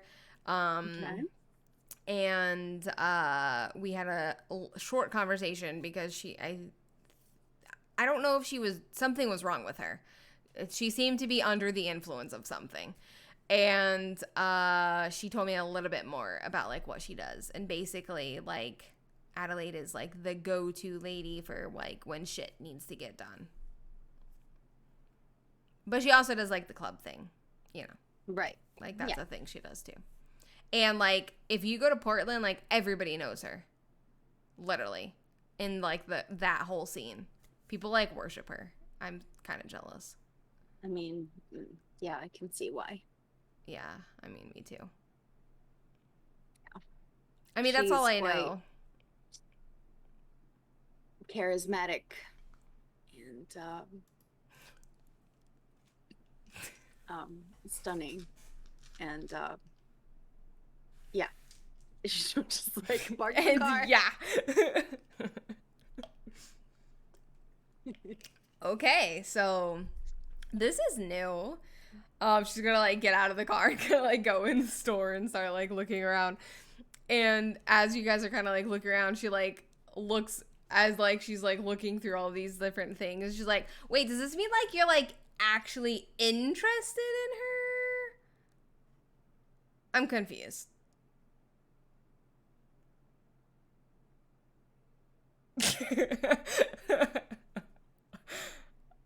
I mean, I am interested in getting to know her. Okay. Have you talked to her? Well, I messaged the number that she gave me. Okay. Has she messaged you back? Yes, she has. Oh. Tell me everything. Oh, I just and I'm just gonna show her my phone. Okay. So she'll like read through the messages and she's just kind of like, okay. Subtle, but I like it. okay. And she just like hands the phone back to you, and she's just like waiting for you to like tell her what you think. I mean,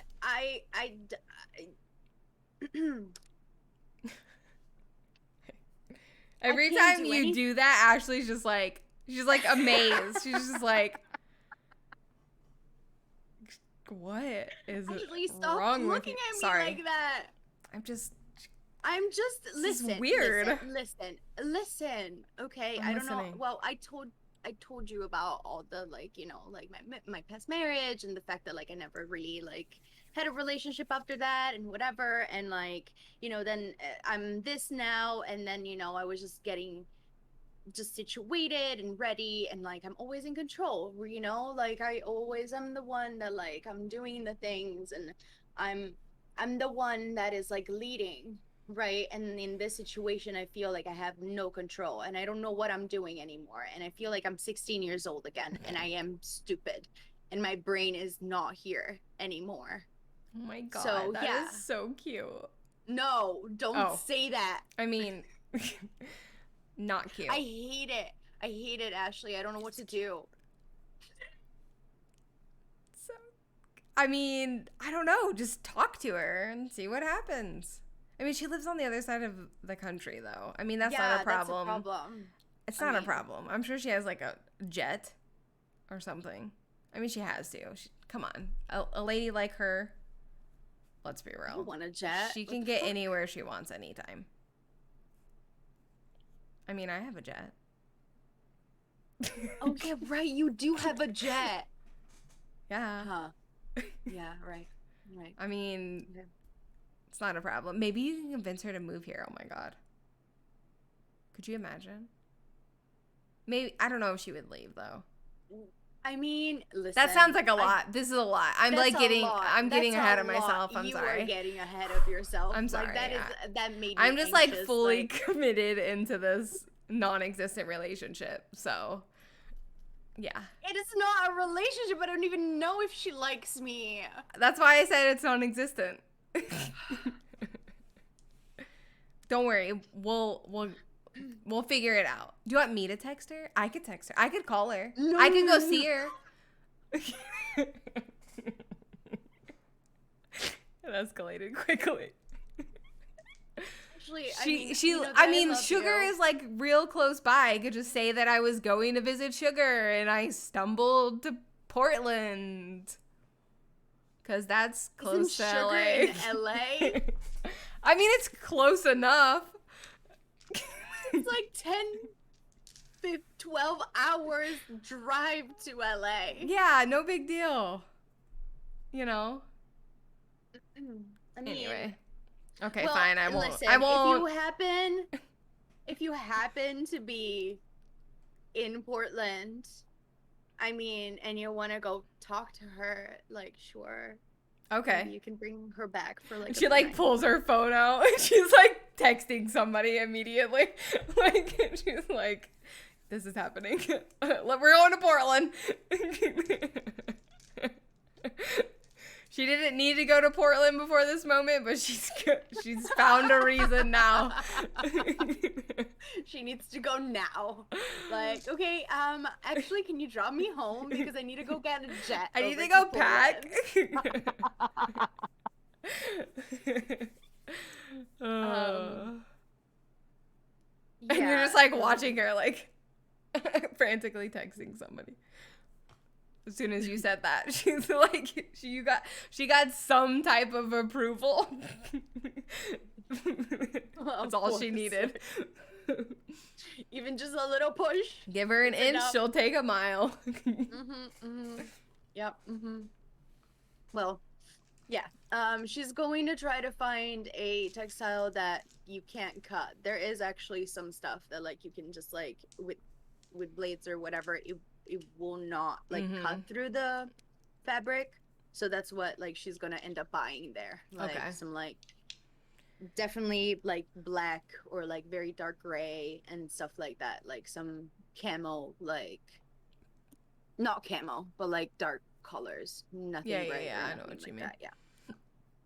Okay, perfect. Yeah, it's easy enough to find this particular shop that you guys are in as well. You've been like working with them long enough that they have been like ordering like special stuff Different as things. well. So they sort of like have become accustomed to you shopping there and like getting these weird textiles that like normal people don't use. And they're like, "What are you making?" Don't worry about it. But they're like happy to help you. It's like this little tiny, cute little old man that owns this like little mom and pop place that you go to. And Love. Can his name be George? Sure, his name is George, and I love George. George is his amazing. shop is called Georgie's because that's adorable. I love it. That's that's your like go-to spot. And when he doesn't Yes. have what you need, you go to a couple of others. But George gives you the hookup and gives you all the stuff that you need, and Yeah, I Ashley pick is it up. totally distracted now. Yeah, I'm just gonna tell him because like I usually buy in bulk. Like I buy a good amount of like fabric and stuff. Obviously, I have a Porsche. That shit is not gonna fit anywhere. I'm gonna just tell him to like do the usual delivery, and that like at the house and whatnot. Yeah, he Or have like whatever, I don't Gets know, it like all some taken care arrangement. of. Yeah. to wherever you have all of your stuff sort of sent to. He Yeah, knows the I would. drill. I probably it's like like a storage room or something, just so that like humans don't know where the fuck Nix lives. True. Yeah. True. It's going to be like just Office space type thing. yeah. Perfect. They just deliver it there, and then like she just goes and picks it, brings it back, or has somebody do it that for her. Perfect. And yeah, she's gonna be kind of side-eyeing Ashley doing her thing on the way back. As you guys are like sitting on the Mhm. car. Mhm. Ashley's like, so sugar is down. We're gonna take a little trip to Portland and we're gonna go see Adelaide. You're welcome. Well, that was fast. Yeah. I mean, I can get shit done too. Oh, well, I'm the I never doubted Adelaide that. of New Orleans. Yes, you are, Ashley. You Yeah. 100% are. I know how powerful you are. Mm-hmm. Are you being Yep. sarcastic? No. I'm being Oh, for okay. real. I was about to say, girl, please. Oh no, like hello, like I know, but your I voice wouldn't is be like doing fucking weird mad. things tonight, okay? I'm sorry. You're just I'm like totally off your game. I'm just confused. Okay, I'm just a But little. are you scared though? Are you scared and yeah. confused? Yes. Oh wow. But what if she Well, doesn't like you? Don't. Well, exactly. Exactly. Ashley, thank you Ashley's very so much. blunt. Well, I mean, like, what are you gonna do? Like, you have Well, I you mean, seem to be we're having a gonna- lot of feelings. But I just haven't had any feelings, and now that's I what it have is. something. It's and just then, overwhelming because all of this is happening and it hasn't happened. Okay. Forever. Yes. Yeah, Got it. Yeah. It's But I not. mean, I guess like it's not. Yeah. It's not the end of the day. You know what I mean? If it doesn't happen, it's not that I have like a marital contract with this person. I mean, things work differently in this world. You never know. What do you Just mean? kidding. I'm kidding. Yeah. Okay. Yes, Ashley. Actually, you're in a relationship with Colette, right? Yeah. I never really want Yes. to pry with that because, like, I know that like you guys want to have your own private thing and whatever, and it's kind of weird, like, for me to know that I'm working with Colette, and then I know, and I'm like very good friends with you, and then like I always know these details. You and hear it's, all like, the gossip, yeah. And then you Yeah, have to yeah. go to work with her. I know. Yes, I'm yes, sorry. yes. I'm But actually not sorry. I mean, Anyway. how does it work? Like, because like like humans are like kind of like whatever, but like how does that even work? Like, what? Like, is it the which part are same? we talking about? All of it. Oh. Like, how did you guys start dating and why and like what happened there? Like, what's the story? Well, she kind of beat me up. one day, and it was this whole dramatic thing that happened, and she kind of lost control. You know how they can do that. Don't push Colette's buttons. But yeah, she kind of like beat the shit out of me, and I hated her for a little while, but then I kind of got over it, and then like one thing led to another, and yeah, she's actually really sweet. Anyway, I know Colette is like Colette, right? And she's angry all the time. But she's not angry with me. Like, actually, that was probably the last time she's ever been like that towards me. So anyway, that's that. That's how we started dating, I guess. I don't know. Eventually, it turned into love at some point. So it was love at first punchu? You could say that. Yeah. Mm-hmm. Yeah. Interesting. I wouldn't have imagined you. You see, like that's odd. That's odd. Now you see me odd. Yeah. I guess it just happens. I guess however happens. Huh? It is a little different than before. I didn't date much, you know, as a human, so I don't really know. But this is all I really have to compare it to. And I don't know. I mean, Kindred don't really get married. That's not really a thing. I figured. There are some that kind of like take it to extreme and like bond themselves, and that's a whole thing, but that's kind of like frowned upon, and that can get like really weird really quick. But that is like one way that some people kind of what's the word? Devote themselves to each other, I guess. Yeah, I guess it makes sense. Like, from what I have seen so far, blood bonds are very powerful. Yeah. But like I said, that can it can get messy real quick because, you know, like if you break up, then oops. But anyway, I mean, we don't do like weird shit like that. But I don't know, it's just I feel like it's just like a normal relationship that goes on forever. Because that's normal. I mean, it's normal for us. Right. Like, yeah, obviously. Well, we shall see. I have the eternity to find you out, have forever, right? literally. Yeah, so the fact that you have forever, like, isn't that... And I mean, you know, like you said, you don't feel certain things anymore. You know, I still have fun when I feed and whatever, but it's not the same. You know what I mean? So, like, all that part is kind of like, meh. Yeah, that's kind like of how non-existent. Yeah, non-existent. So, like,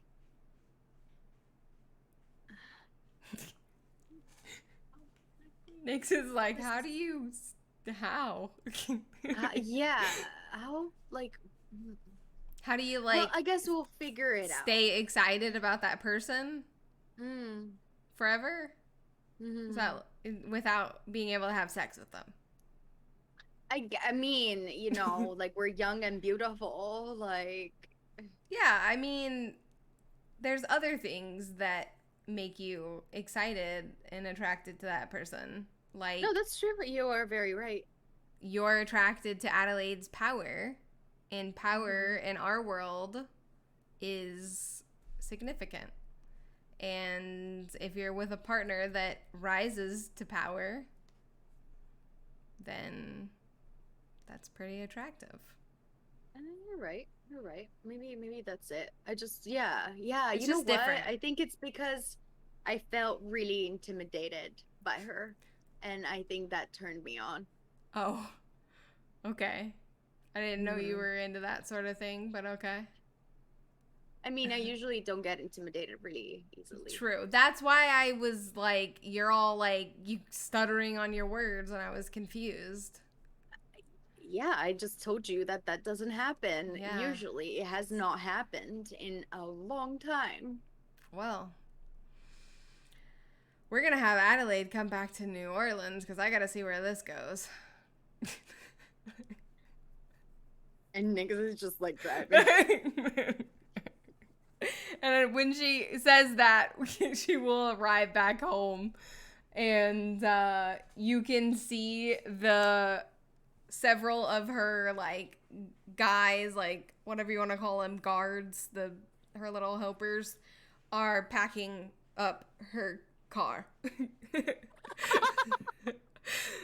And they're packing like her Range Rover full of bags and different things, and Ashley doesn't do her own packing. She has people that do that for her. So yeah, you kind of see that as you pull into the driveway, and they're like packing up her like a side eye and be like, smile and be like, okay, I'll see you in a few nights. Okay, I'm so excited. Okay, this is gonna be so amazing. I'll text you everything along the way. Please do, yes. Yes. Okay. Okay. All right. Bye. I'm just gonna like jump out of the car. Oh my god. Okay. So you that's conspires all while Sparta was doing his wolf thing, and Max was waking up and doing his thing and whatever. This was all like happening simultaneously. Yeah, at the same time. Even because like our appointment is not until like 1 a.m. Yeah, you don't have to meet. Plenty of time during the night. Yeah. Okay, so it's been a few hours. I'd say that it's probably maybe by this time 10 o'clock ish. Well, depends on. I guess it depends on what time the sun goes down. We'll say it's around 10 or 11. So you guys have a couple of hours before you have to meet up with Scarlett. What would you guys like to do in the meantime?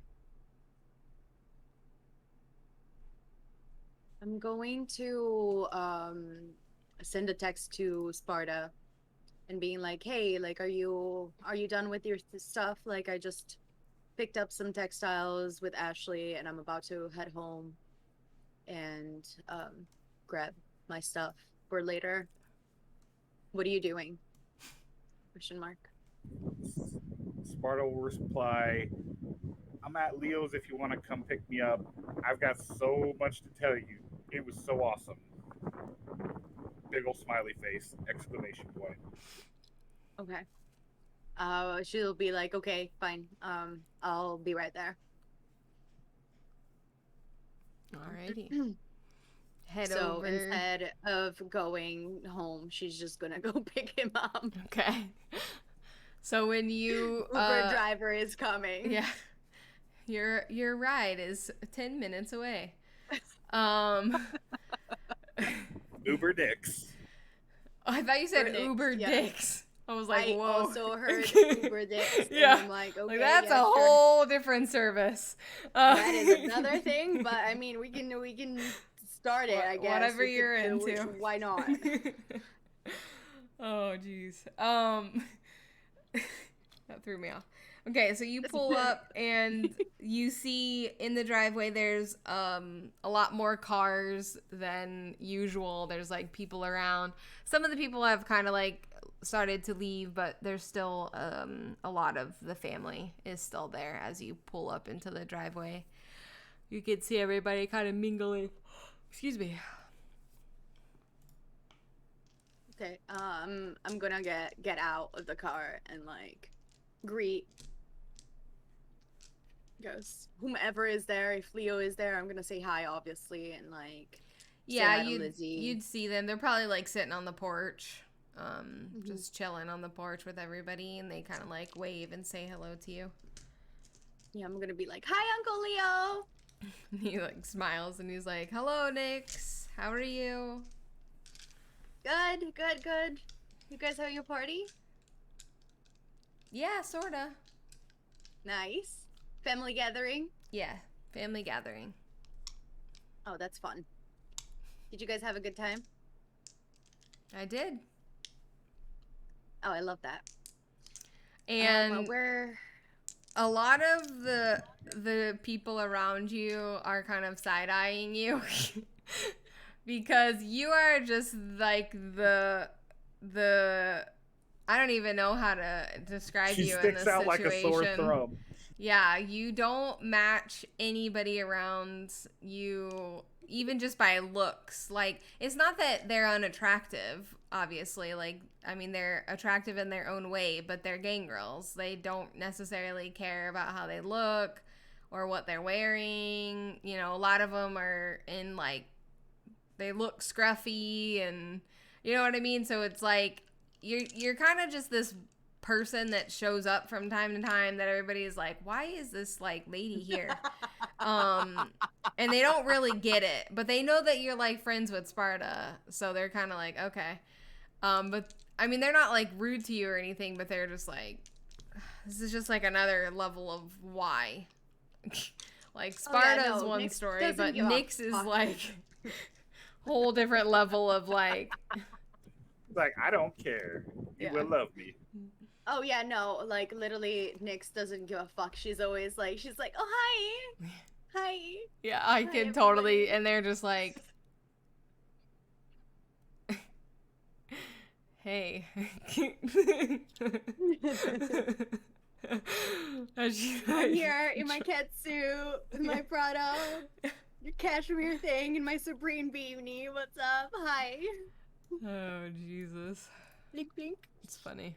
So So you're getting the odd stares from everybody of like, can this yeah, be I know, over? which I'm greeting. And I'm Yeah, like, hi, you're how are you?" actively saying hello to and being really nice and hi, Yeah. like you're like your old friends, like oh, hey, it's been so long, like Oh my god, hi! I haven't seen you in like a year or so. How are you? Like, literally, like. they're like, yeah, that was intentional. For the head. Anyway, that's happening as you sort of like walk up and say these things. At this time, Sparta comes out of the house and says, Nyx! Hey! Oh, hey. Welcome you to seem the party. happy. Oh, thank you. And Sparta has like a big old smile on his face, also sticking out in his really nice suit. I love that suit. It really, really came out so great. I love it on you. Mwah. Right? It is so good. And it's comfy too. I know you. I know you have enough. to get some more of these. I will have that. I will have that made soon. I was thinking something with purple on it. Like a deeper purple? Yes. I thought about green, but I don't know if it would look as good. Maybe like a dark green. Maybe like a forest green. Yeah. Like a deep forest green. That would look cool. Yeah. Everyone has gone quiet on the porch and they're just staring at you and Sparta while you have this conversation. And they're I'm just gonna like, turn around and be like, "Are you guys interested? Because like I'm doing this, so like I love making clothes. If you guys want some." Cassandra, who is Kendra's sister, is gonna stand up and look at Lawrence and say, I think it's time we go home.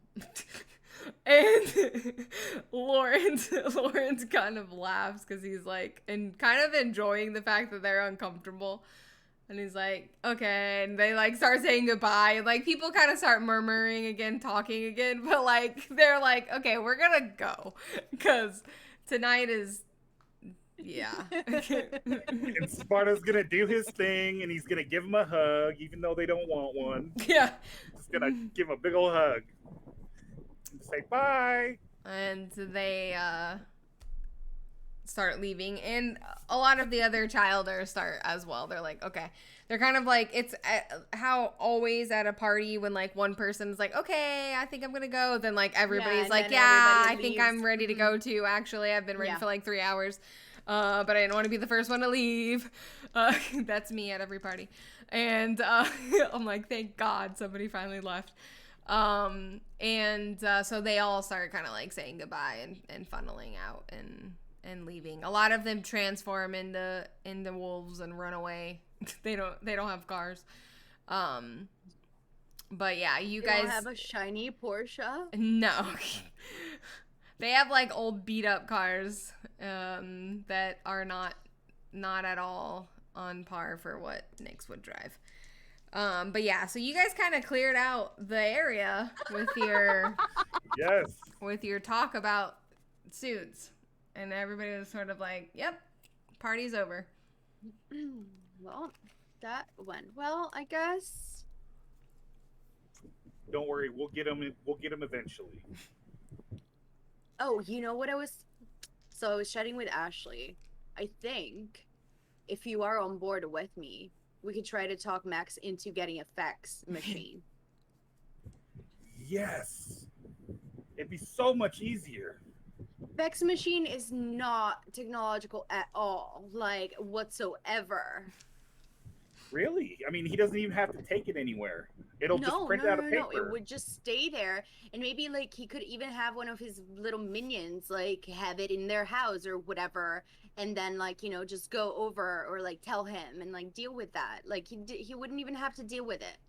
Exactly. He won't even have to touch it. Yeah. But at least no shit or pigeons or both. I'm not gonna lie, the pigeons are kind of fun, but I am getting tired of them. Listen, just because like you have affinity with animals and stuff, it doesn't mean that it's inconvenient as hell. Oh, trust me, it's a pain in my ass too, but I love how much the noise cola. It's hilarious. I feel bad. It was funny at the beginning, but I really, really feel bad. Ashley is on her case. I feel like a lot of the poison that Colette is feeling towards like Max right now is deriving from Ashley hating on those pigeons. Oh, by the way, if the pigeons disappear, you know nothing. My lips are sealed. Just make it look like an accident. Oh, I'm not doing it. But if they do disappear, it just happened naturally. They got ran over.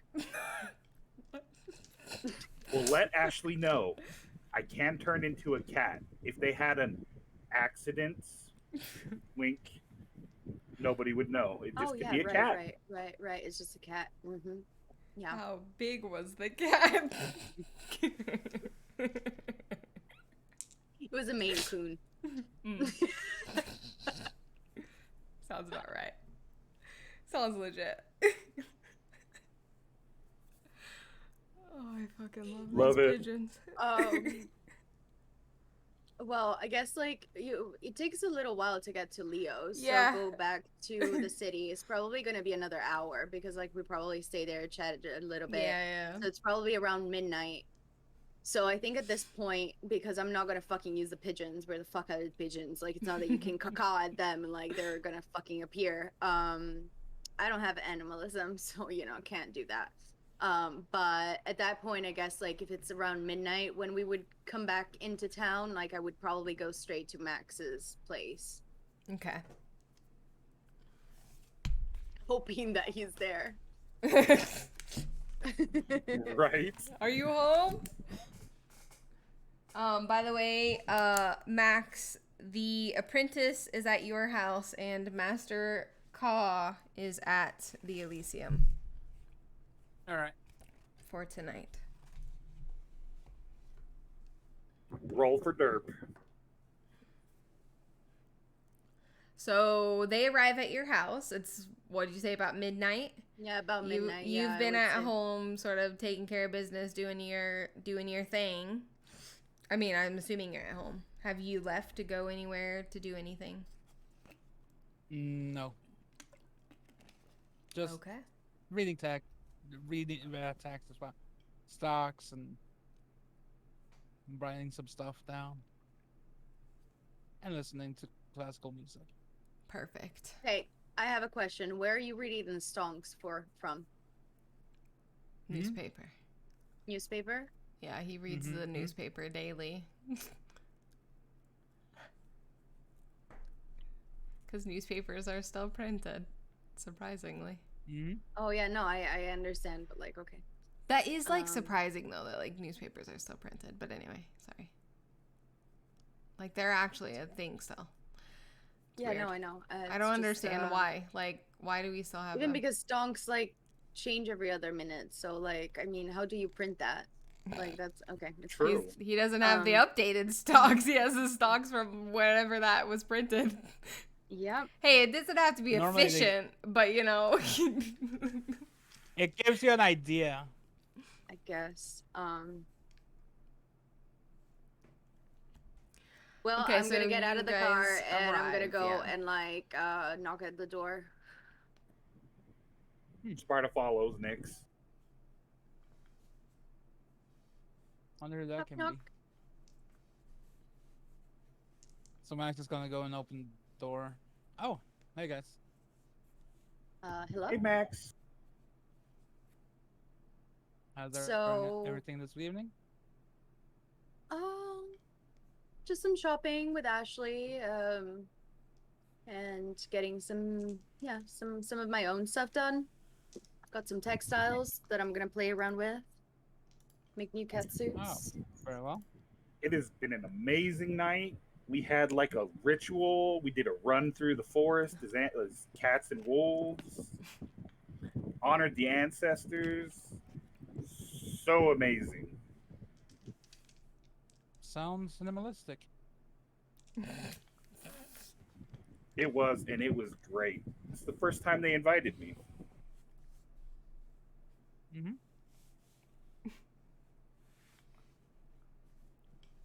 Do you guys wish to come in? I mean, we do have to meet up with our informant in under an hour. Yes. Out of character, how long would it take us to go to the designated spot From where Max's you are, house? probably like 10, 15 minutes. You're not super Okay, so far. it's not too far. I mean, we have a little bit of time if you want to like hang out. I mean, we rather come.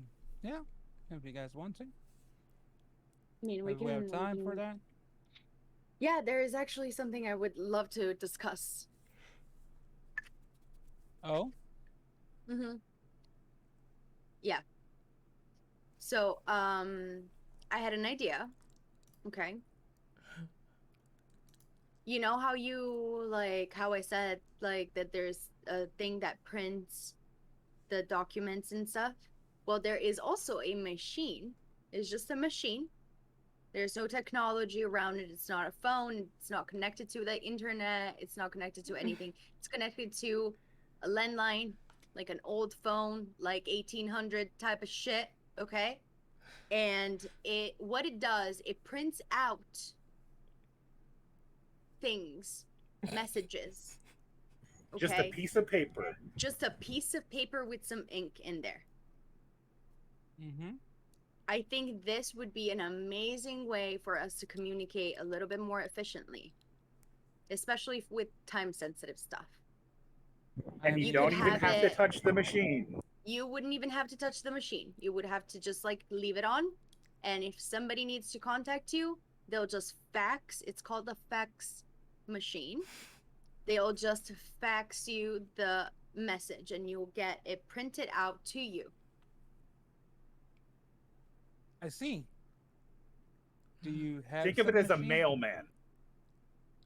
I don't have it with me. I wanted to discuss it with you and see if it was something that you would be interested in trying. I mean, if you drop by with the machine, I can see it.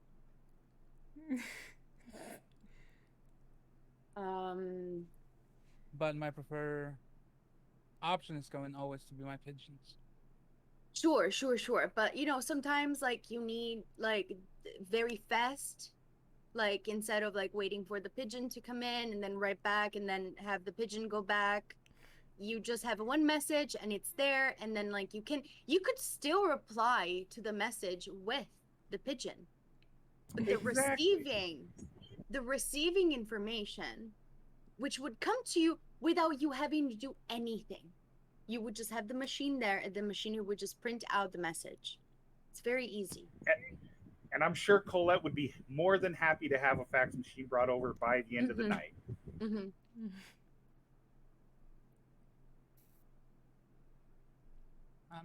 What time is it? It's worth a shot. It's like about midnight something at this point. Roughly. I mean, if we have time, you can show me this fax machine. Sparta will take out his phone immediately and call Colette. Okay. She answers the phone. Hello? Colette, That's my name. we need a fax machine at Max's stat. We might have made a breakthrough. A fax machine? And then he'll whisper into the phone, remember the pigeons? We're trying to get them out of it. I know. Okay. Wait, you want me to send a fax machine to his house? Yes. Okay. It beats the pigeons. Yeah. Out of all the people in the world you could have called, you called me. Okay. I'll send a fax machine to Max's house. I just know that you don't like the pigeons either. Yeah, I fucking hate the pigeons. I really wish the pigeons would die of a mysterious disease. Sparta's gonna laugh at that. Okay. Well, I mean, okay. Don't be late to this. Okay. Bye. You're just gonna hang up. You'll look at Nixon. Out of Max all of safe. the requests. The fax machine is on its way. Colette's gonna instruct some goons to fucking find a fax machine and send it to Max's house. I love it. Of course he's gonna call Colette because he thinks of her as a friend. So Yeah. Colette's like, do you not understand that I'm the fucking sheriff now? Like, do you not respect my authority?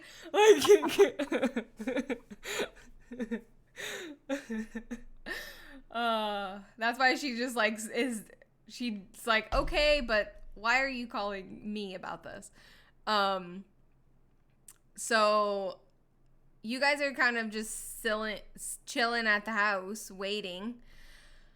And probably Colette's goons are rather efficient. And yes, go ahead.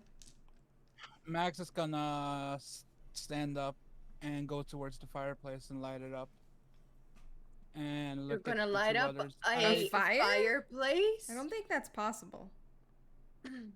You're gonna make all That's of a raw Shrek. You're gonna make Like everybody frenzy. Frenzy?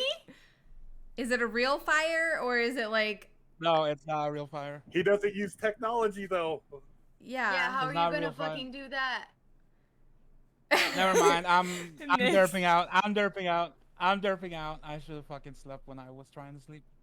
Okay, no fire. Mm. No ambiance for you guys. Sorry. Because I mean, if you wanted to like have like technological Nah, stuff, derped there out. is a fake fire, but you don't use it, so you can't do I it. derped out. Okay. I was gonna say everybody roll. Oh my, I'm out of here.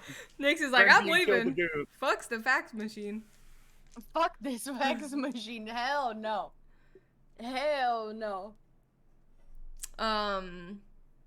Okay, is there something you would like to do instead? Do you want to light an incense? Oh, maybe put Nah. some Mozart on. Mozart's been playing. I'm pretty sure. No, that was Wagner.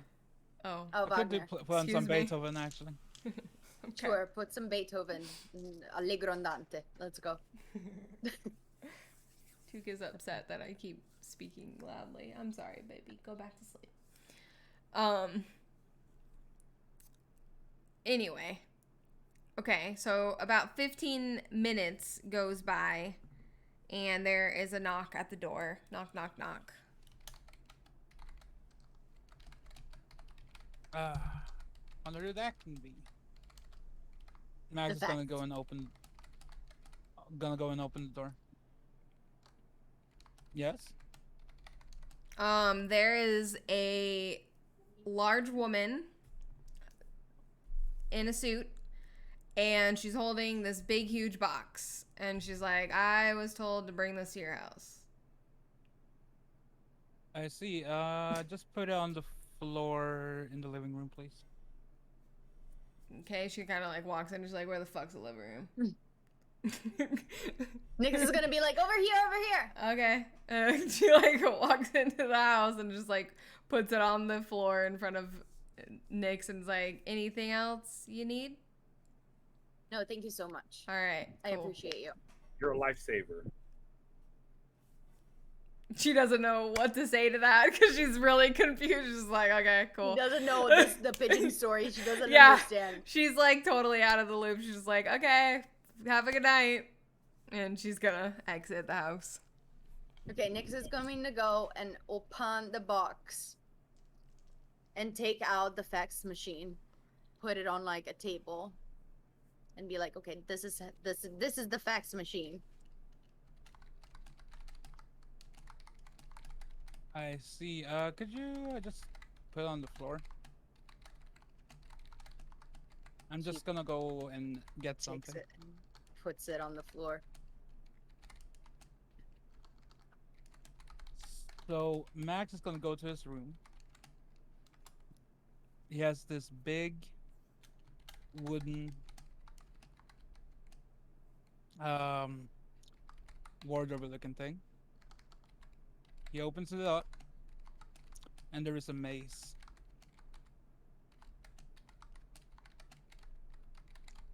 Takes out the mace and walks back to the living room.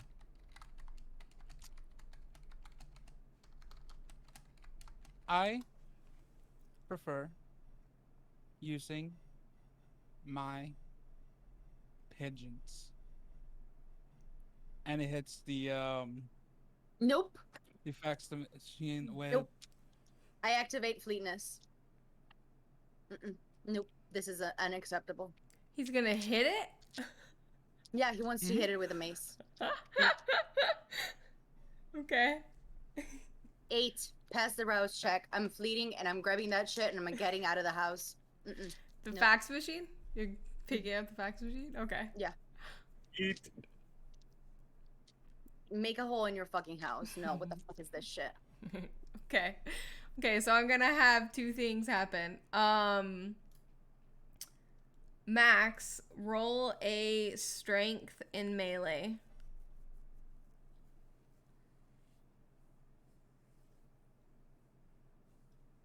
Oh, he's gonna have a hole in his floor.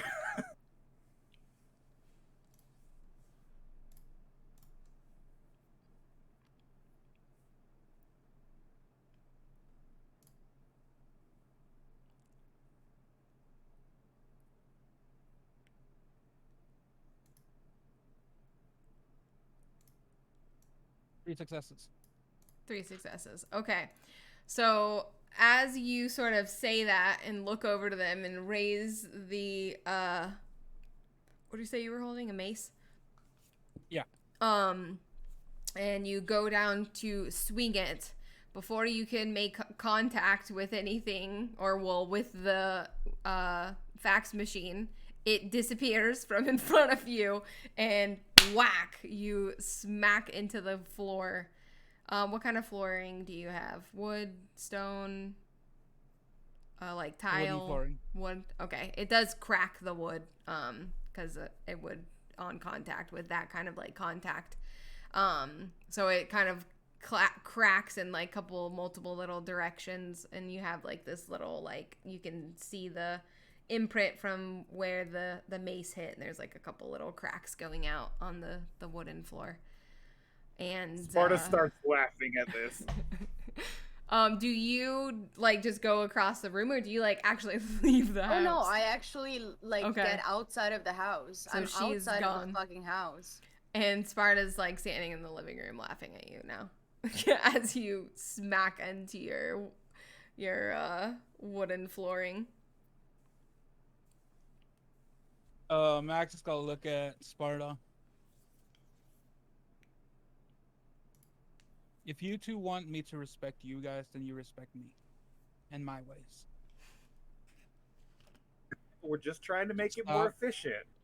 trying to change me.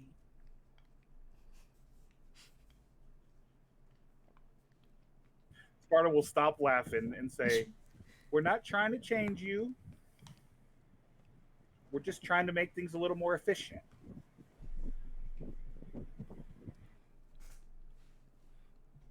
My pigeons are very well efficient. Efficient enough to have me come before you to our first meeting tonight. No, yesterday. I mean, We're not so saying you have to stop. get rid of the pigeons. You can keep the pigeons. But all You can- right. You can tell Max is actually annoyed at this point. We got work to do. All right, He I'll goes let it back go. to his bedroom. He goes back to his bedroom, leaves the mace, and puts on his coat and starts heading towards the door. Sparta will walk outside with a little smile on his face. It was very amusing. I thought we were a group of adults, and if we need to smash other people's properties, that tells me how much you respect things. And if you want me to respect you, Maximilian, you better respect us trying to make this group work Then in a stop fluid and trying efficient to way. make- Let me freaking talk. Your pigeons are not efficient. Leave my pigeons alone!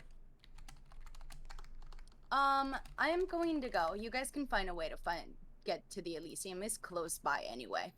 She's gonna put the facsimile, like the fax whatever in the thing, and like In her car. close the door and be like, good luck. She's gonna go. She leaves Sparta there. Sparta's like, hey, wait.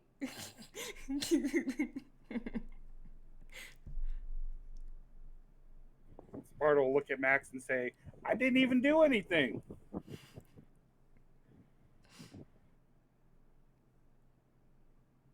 Let's go to Elysium.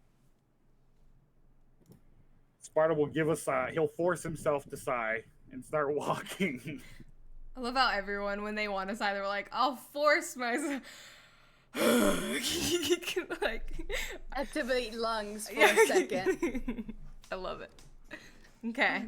So, in fact, the Elysium is not that far away from where you guys are. And do you guys just walk to the Elysium? Yeah, if it's close by, we'll walk. Okay. Mm-hmm. Is that where Nyx was going, or was she going to the meeting spot? No, I Okay. guess I was going to the Elysium because I need the SUV Okay. Gotcha. for the three of us. Okay. So. So you obviously arrived there first, and you go. Do you bring the fax machine inside? with Yeah, you? I'm gonna bring Okay. the fax machine inside and like put it in front of no, actually not Roman. with Roman. Don't. I'm gonna walk in with like and stop at Roman's and be like, is Colette in here? I don't think so. But you can check. I don't know. I haven't seen her in a couple of hours. How are you okay? No, I'm very mad right now, Oh. Roman. I'm sorry. Yeah. I haven't seen. Do you need me to call Colette? I can call her. Like, whatever you need me to do. And he like, as soon as No, you say it's he's okay. mad, he's like a little bit afraid. He's like, oh god. It's okay. I'm just gonna go to the conference room over here, leave this here, and I'll just text her. Okay. It's fine. I hope your night gets better. Okay. Oh, also, can I grab that SUV from you Yeah, again? of course. And I'll give you my keys. And she Exchanges. has her duffel bag with her like stuff and whatever that she needs. Yep. Her change of clothes and la di da. So she's gonna bring everything in there. She's gonna actually she's gonna just be like, hey, I think I think Max and Sparta are gonna come through. Just tell them that I'm here. I'm just gonna be doing some stuff in the conference room for a second. Okay. Okay. So she's gonna go into the conference room and find like some sort of like, I don't know, not a wardrobe, but how would you say it? Like a locker or something, and put it in there. Put the fax machine like in there. No smashy bashy. Like, no, hate that. Hide it there, and then she's gonna be covering the blades with the paralyzing thing that she has, like while she's waiting for the guys. That makes sense. Okay, so she's sort of in the little conference room getting things ready. Walking distance, it probably will take you guys, I'd say 20-ish minutes to walk. I mean, because you're walking. So, you're close, but in a car, you're close. You know what I mean? So, walking distance is obviously going to take longer to walk. So, it takes you about 20 minutes or so to get there. Which you're pushing it close to 1 a.m. at this point. Yeah, no, if it takes like 20 minutes, she's probably gonna like have her primed stuff already and then wait outside in the SUV. So that then whenever they come getting from there, like we can go and okay. whatever. So you would you're done because it's not going to take you 20 minutes to do that. Yeah. To get everything ready. So you sort of get all your shit ready, go back out, hop in the car, and you're sitting there waiting, and you can see them sort of walking up the sidewalk. Yeah, and then I'll just like beep beep and like roll down the window and be like, I'm here, let's go. Sparta will stop at Nix's car and grab his duffel bags out first and put them in the SUV. Oh no, I grabbed everything. Yeah, that was in the other car. All of your stuff. Because I had to. SUV. Yeah, I had to. Everything, mine and yours, is in there.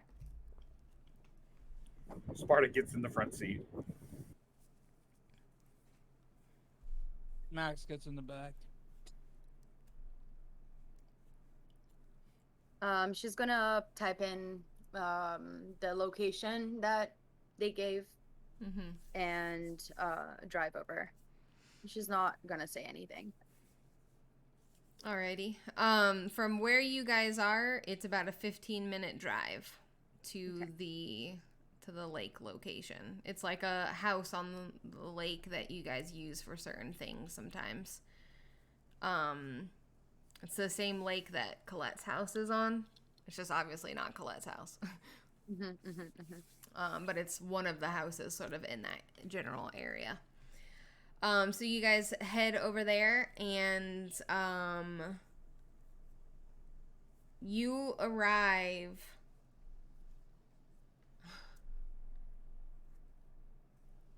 Never mind. I mean, I am definitely going to do the usual thing, like park a few blocks back and like go there, get there on foot. Okay. I rolled for it. You arrive just on time. And you, as you like sort of pull up and park and you're kind of scouting the area, you can already see that there are like several of Colette's people in place. There's like people around the house. Like they're not attempting to make their presence unknown in any way. They want people to know that they're there, so to speak. You don't see Colette, but you do see a handful of people sort of around the property and sort of on the streets. You can tell that they've set up some sort of kind of perimeter around this property. And you can see all of like the SUVs sort of parked around that arrived before you got there. And they've sort of already had time to set up. And that's sort of what you see when you first pull up into the area. The house is lit up, everything like that. Like there's nothing like suspicious that you're seeing right now. Seems like Colette and her people are in control of the situation. Okay, we're I guess like gonna get in the property and like kind of like maybe chill on the porch or something. I don't know. Like I guess we're waiting for her to show up Yeah. if she does. Yeah. When you guys walk up to the house, the front door is open and Colette is sitting inside the house, like at like the dining table. You can kind of like see into the house, and she's on the phone talking to somebody, and she kind of like looks over her shoulder at you guys and acknowledges you, and then continues having her conversation. Yeah, and Nix is going to be the. Yeah, Ryder's just gonna wave. she'll give you a little like head nod, like glad you're not late. And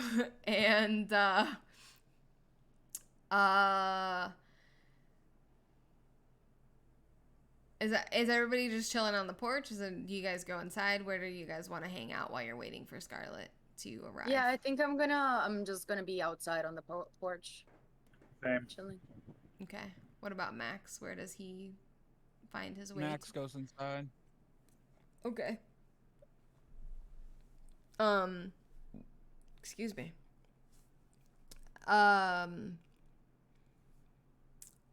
So as you kind of come into the house, Colette finishes up her phone call and she kind of looks over at you and she's like, "Oh, well, good morning, afternoon, something. Hey." She says that Good to morning. you, Max. How you doing? Good morning. You know. See what answers this person gives. Okay. She's just gonna like look at her phone. just kind of like, oh, okay.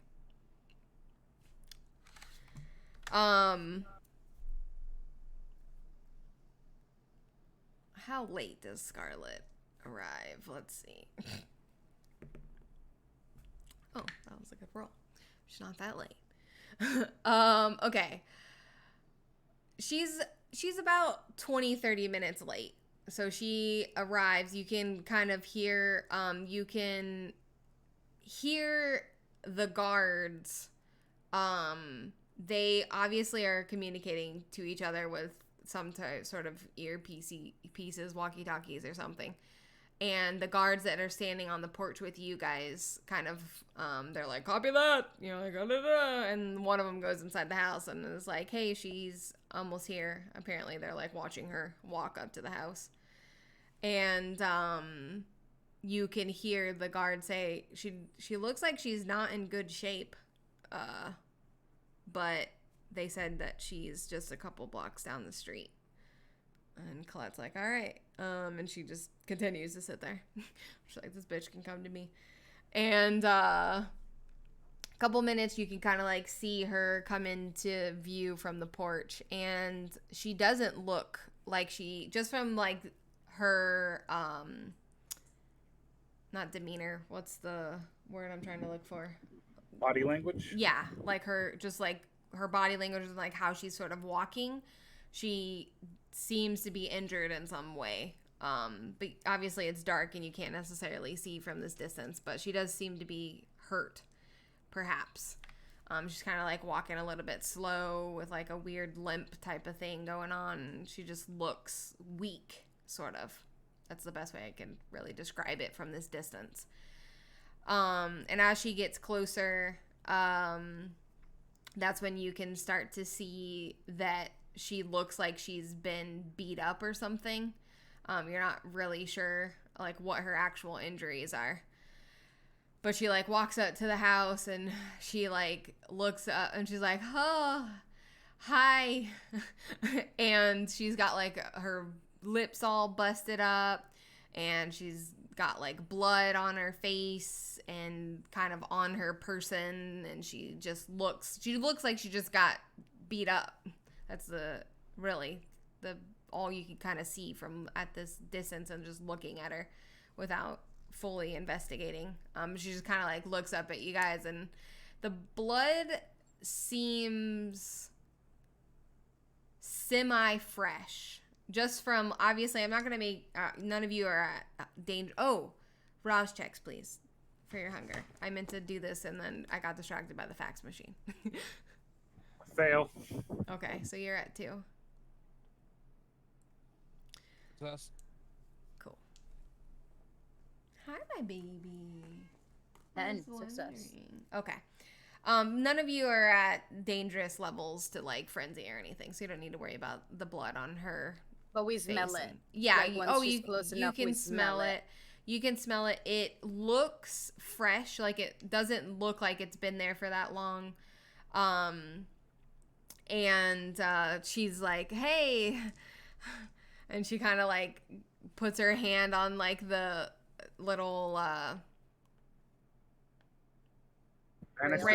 railing to like go up the stairs, and she like tries to take a step, and she's like, oh, and she kind of like reaches to her side, and you can see like her shirt is like soaked with blood, and the closer she's getting to you, like the more that obviously smell is beginning to bother you, but it's not enough to like send you over the edge, but it's like, okay, Noticeable. there's a lot of blood coming out of her right now.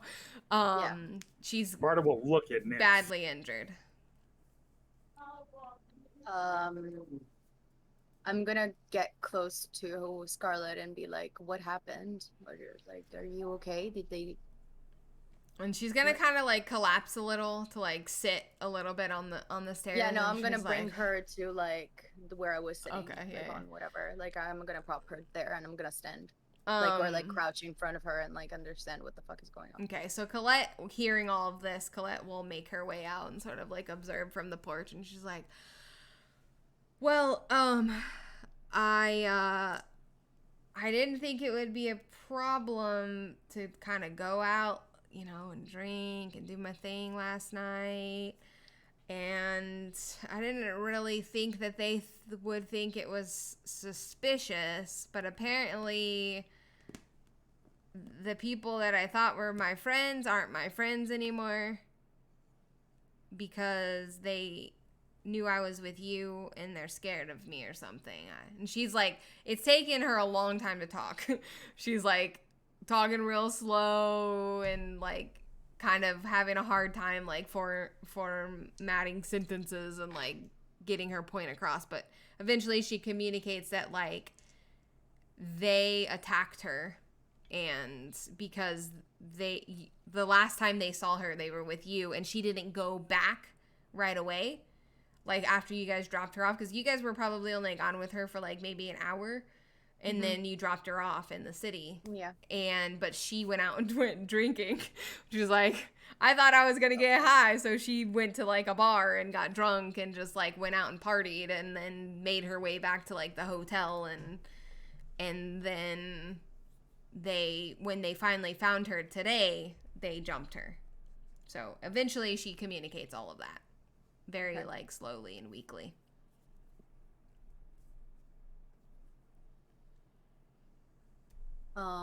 I'm gonna get up and I'm gonna go to Colette and I'm gonna be like, "Do we have a doctor that can remove that thing from her now?"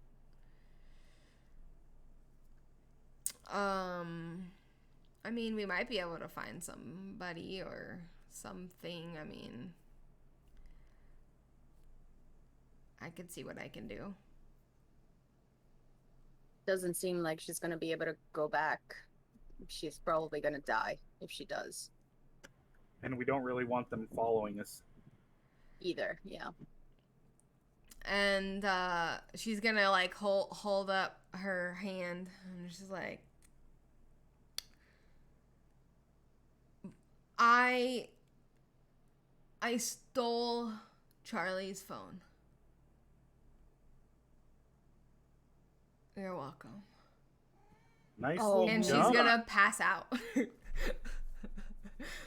As soon as she like says you're welcome, she's just gonna like slump I'm going over. to go over to her and like pet down or whatever and find the phone. You find it in her pocket, like in her front pocket, a phone. Yeah. And you guys took her phone. Did you guys take her phone last night, or no? No, I we can't took remember. her. We You took gave the it gun. back. Okay. Yeah, Yeah, Sparta still has the find gun. you find a phone in her kind of her front pocket, and you assume that it's his because it's got like blood all over it and stuff. So, and you take it out. Do you start kind of going through it and stuff? Okay, cool. While you're doing that,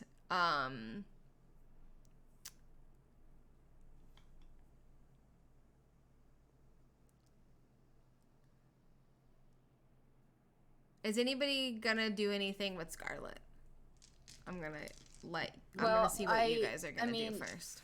I don't know. Like, I'm there. I don't have any medical like knowledge, and that's why I asked if there's like a doctor that can that we know that we can contact that could handle the situation under the table. Mm-hmm. While we're doing it though, Sparta will kind of check her over and just try to, like, if she's actually bleeding, maybe try to use part of her shirt or something to kind of press it to stop the bleeding while we wait for a doctor. Mm-hmm. Go ahead. As like, you know, we lick wounds and they cauterize, does that work on humans as well? If you lick a wound, is that what you said? It's only your bite that you can cauterize. Okay. If you're injured in some other way and you lick it, it doesn't work. But if you bite yourself and then you lick it, or if you bite a human and lick the wound, then it will go away or it will heal. So no, it wouldn't work.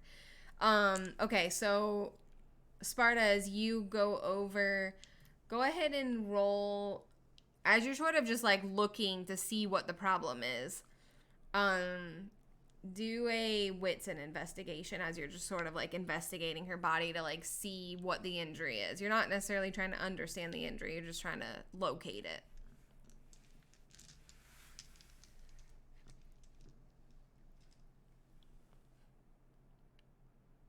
I failed one of the hunger dice, and I passed the other. And then 3 successes. Okay. Yeah, then it's fine. Yeah, you're fine. Okay. So it's 4 successes. That's pretty good. Yeah, that's really good. So as you're sort of... Okay. As you're sort of like looking over her body and trying to see... Obviously, it's not hard to come to the conclusion that there's some sort of injury on her like torso. Or abdomen from where just all the blood has collected, and you sort of like pull up her shirt and expose like her abdomen, and there is like a large slash through her abdomen that she has been attacked with some sort of weapon at close range, and that's where like sort of all of this blood is coming from at this moment. Obviously she's got other like scrapes and things and all kinds of stuff, but that is like the main injuries. They seem to have like attacked her at close range. They probably didn't want to shoot her because that would have drawn a lot more of attention, obviously. So do you just like attempt to kind of ball up her shirt or something and kind of press against it to try to minimize the bleeding? Okay, so you're kind of like just sitting there like holding pressure on this wound on her stomach. Does Max do anything? He's just staring and seeing what everyone else is doing. Okay. Damn. What am I seeing on the phone? Yeah. I'm just trying to, because she's gonna die if nobody does anything. So, I mean, I don't know what to do. Like, that's not even my knowledge. Like, well, you don't need to have medicine to have knowledge in how to save a person.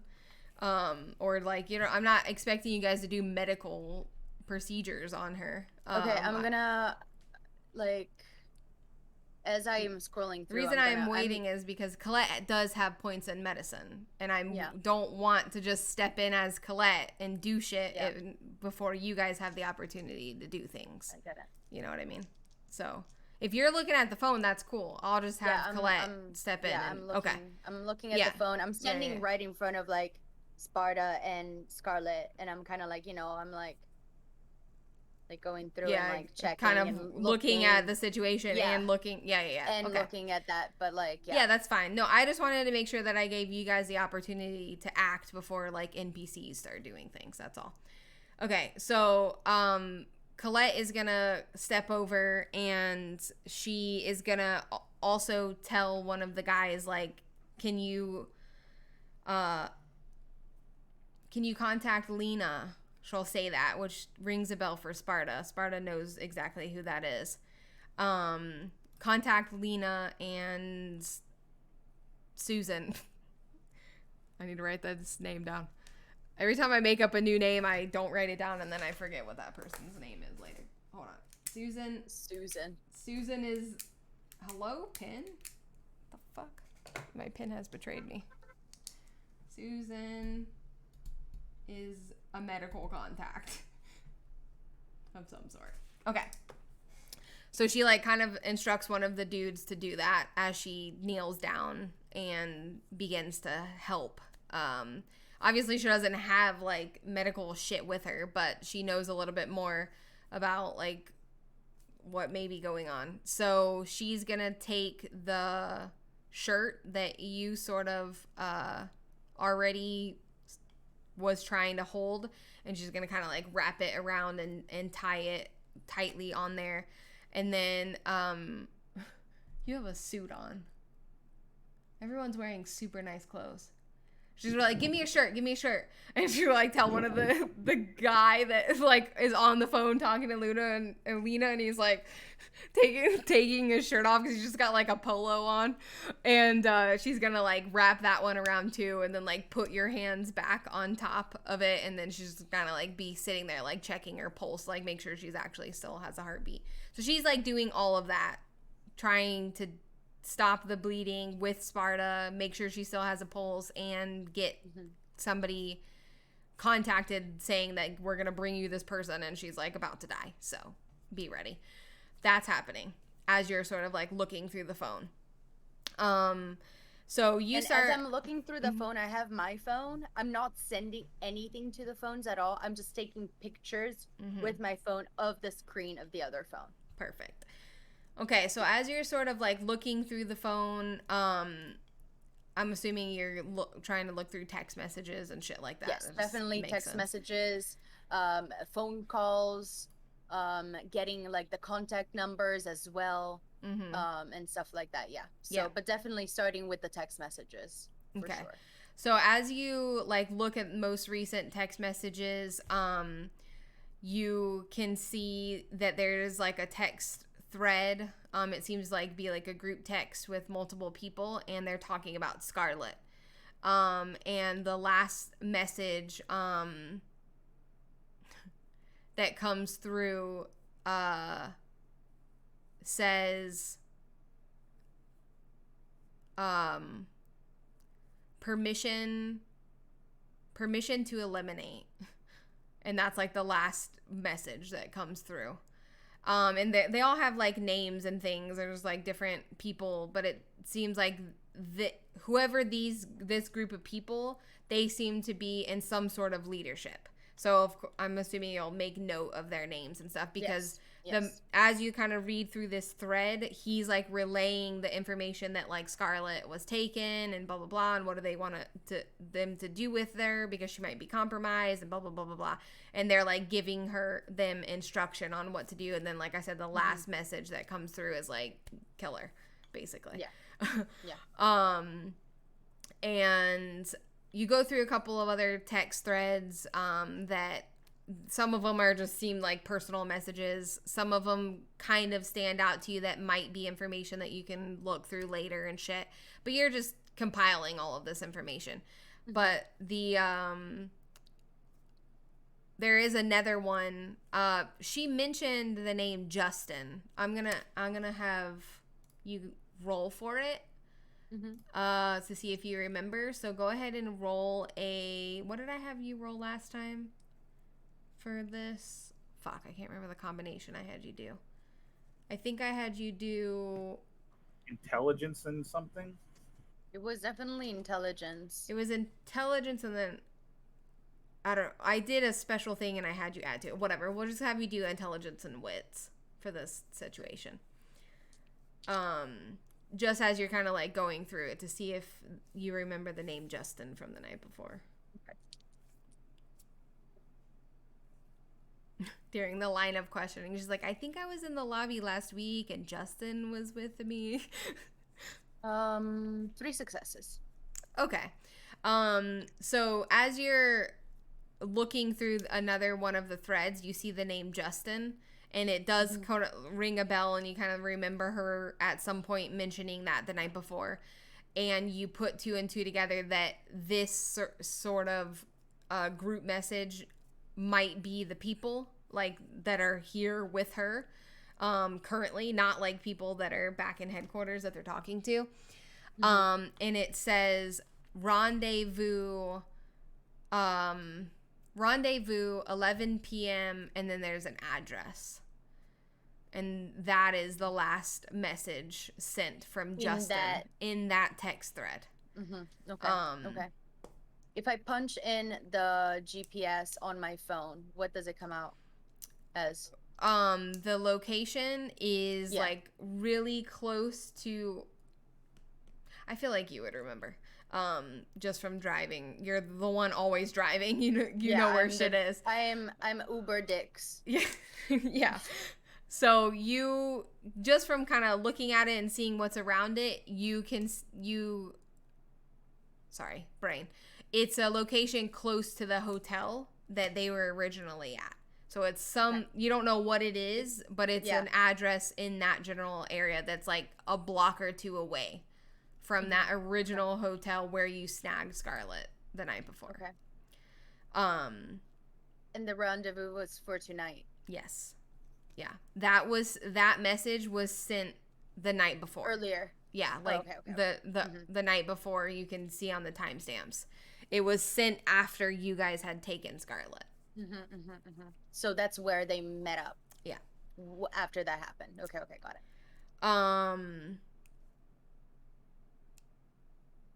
Yeah. Yeah, that's I'm gonna take all of the information. And like, you're taking pictures. Yeah. And I probably have a note also open, like in there, like writing down a few notes as well, like phone numbers, names that pop up, like, and such, like stuff like that, pretty much.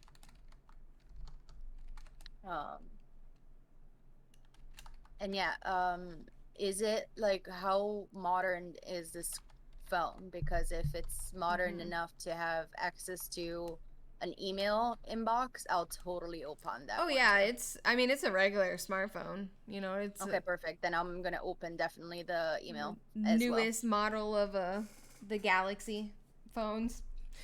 It's not perfect. He's not an iPhone user. It's Samsung.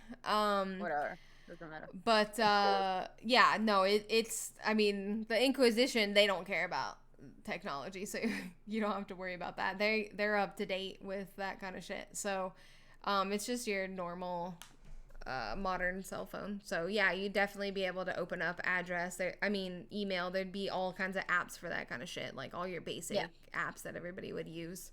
So yeah, open up the email. I'm gonna definitely open up the email as well. Okay. So you open up the email, and as you're kind of like scrolling through, there's not a lot that sticks out to you. It seems like a personal email, that is attached to like the app when you open it up. And it's just like basic spam messages and just like random things here and there, but there's nothing that like sticks out to you that screams like Purist, Okay. So yeah, as you're going through, most of the information that was helpful was found with the text, and call logs, like to see who he called last and things like that. That might be like important. Yeah, I'm gonna go through, like, as we're waiting and like doing that, I'm literally just gonna go through his whole phone. Perfect. So see if there's like some weird app that I've never heard about that may be connected to something within the group that only they use, something like that. So like, she's trying to do that. I can do a technology roll if you want, like, to go for it. That. So yeah, go ahead and do Intelligence. Yeah, intelligence and technology. That'll be fine. So as you're sort of like standing there doing things, I'd say at least like 10, 15 minutes has gone by. Perfect. And a car pulls up, and it looks like an unmarked police vehicle. And a woman gets out of the car. A woman that you two have never seen. Sparta, you recognize her. And Lena walks up, and Colette goes and meets her halfway in kind of the driveway, and they're like having a brief conversation. You can kind of like barely hear them if you're paying a whole lot of attention. But basically, she's like, we have this person and she needs some medical attention. Somebody attacked her, blah, blah, blah. It wasn't anything to do with us. And you get the sense that, like, there's some sort of working relationship with Lena, and Lena is aware of who you are and what you guys are capable of. And that is being communicated that, like, this doesn't really have anything to do with us. It was a separate party that attacked her. We're just trying to help.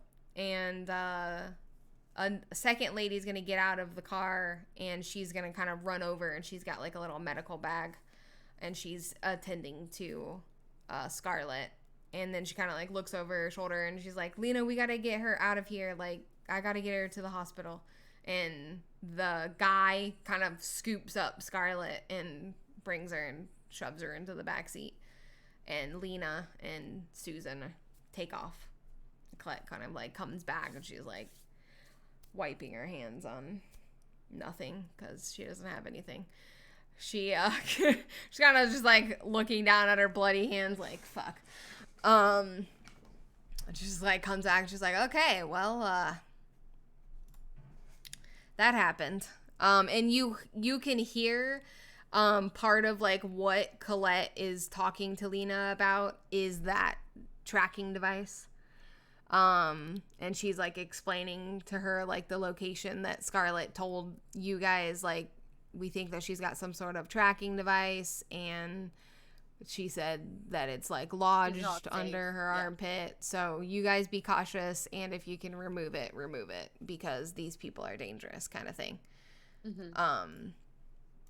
So that happens, and Scarlett is taken away, and Colette kind of comes back and is like, wow, well, I wasn't exactly expecting that to happen. Well, and she looks at one of her other guys. She's like, give me your shirt. There's another.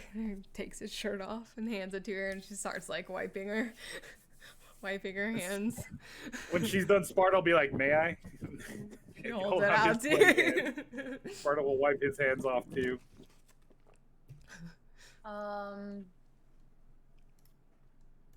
Well, there's quite a good amount of stuff in here. She did a great job. Yeah, what did you find? With this.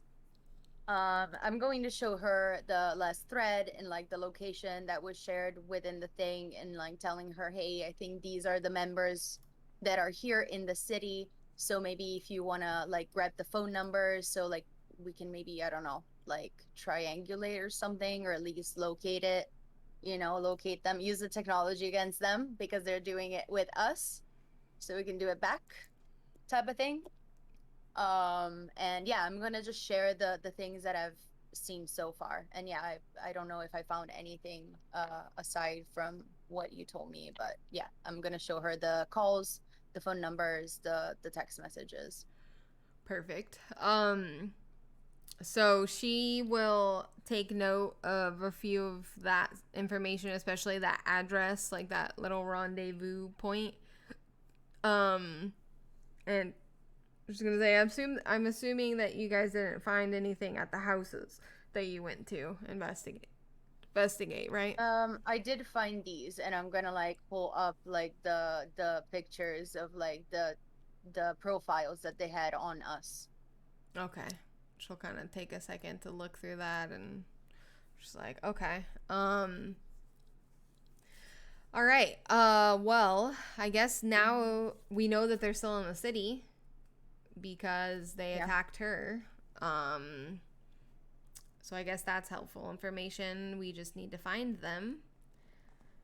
It started that location that they mentioned in the text. Yeah, that would be my guess as well.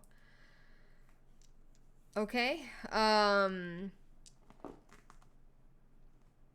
Send me all of the information that you have. Just forward me all of those messages and or pictures, and I will go through it, see if I can find anything useful. But let's see if we can possibly try and track down these people, or at least make sure that they get out of the city. I told Lena about them, so they're gonna be on watch, but they hopefully won't be able to stick around for long, whether it's us or them just putting themselves in a bad situation again. But we'll see. Okay. All right. Yeah, I'm just gonna create a little Dropbox thing and send it through email, like with all the files for Colette. Perfect.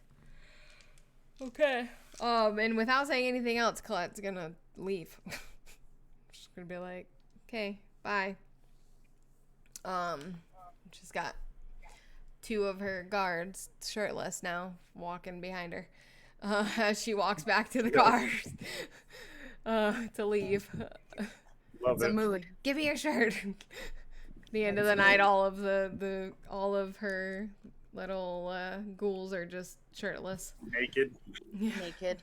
She's like, was I late to like the party? This is a What's weird happening mood here. But so yeah, you guys are left. Sparta, you are covered in blood. Yeah, Oh, he's gonna look down at his suit and be like, "Blood is so hard to get out of a suit. This thing is ruined." Oh, it's fine. We can just dye it black. Thankfully, I have I'll a fresh blend suit in the right in. car. It will blend right in. It's That could fine. work. What was I gonna ask? God damn it. Don't remember anymore. Oh, do I still have Charlie's phone? Yeah, Colette didn't take it. She just like send me the shit. Okay, so I just sent her all the stuff, but I still have the phone. Mm-hmm. I guess I'm gonna turn it off. Okay. No, Well- I'm not gonna turn it off. I'm gonna leave it. Leave it on. It's yeah. I'm gonna leave it on because if not, like I probably won't be able to access it later. There's probably a password. True. And maybe it'll ring or something. Yeah, exactly. So I'm gonna keep it on Okay. and keep it with me. Perfect. All right. What's the plan? Well, we have a lead. Maybe we should just head over to that location. It's already after 11, but they might still be there. Maybe it's their new hideout. I mean, this was for yesterday though, so No, the meeting don't know. point was for today. oh, the meeting point. Yeah, meet at 11 at this location, like tomorrow. From yesterday. Okay. Yeah, okay, yeah, got yeah. it. But it was sent Got it. like late the night Yeah, yeah. before. Gotcha. We should probably go Okay. check that out real quick. I mean, we could. But first, Sparta's going to walk over to the SUV, grab this duffel bag, and just quickly change suits real quick, and then check himself in the mirror, do his tie. I love that Sparta has a touch of Toreador in him right now. Like after 2 years of heavy exposure with Nyx, I love it. And then he's going to look at Nyx and be like, "Is everything straight? You see any wrinkles?" And he'll give like a little slow turn, hold out his arms. Oh yeah, no, she's gonna go and fix it up and like de-wrinkle everything and just be like perfect. Awesome. Okay, now I'm ready. All right. Perfect. And you can leave your other clothes in my duffel bag. I'll take care of them. It's super easy. Thank you. I found the perfect black dye. It's almost absolute black. It's great. Ooh, can't wait. I would hate to lose this suit. What, baby? Oh no, and you don't need to like. It's fine. I might have found a few different materials to play with that it might actually be even better. So don't worry about it. Don't worry about it. There's like infinite supplies of that. Where it came from. And you always do the best work. Thank you. Shall we? Yeah, let's go. Max? Right. It's in the car. Yeah, let's go. All right. We're gonna get in the car, put in that address, and drive over. Alrighty. It takes like about 15 minutes because you're going sort of back to like the French Quarter, that area. And as soon as you guys get close, it's not hard to spot the white vans parked on the street with the little symbol on the side. Okay, I am going to like just keep driving Mm-hmm. past the place. I kind of want to understand Ooh. what the address is before we even like stop or find a place to stop at. Okay.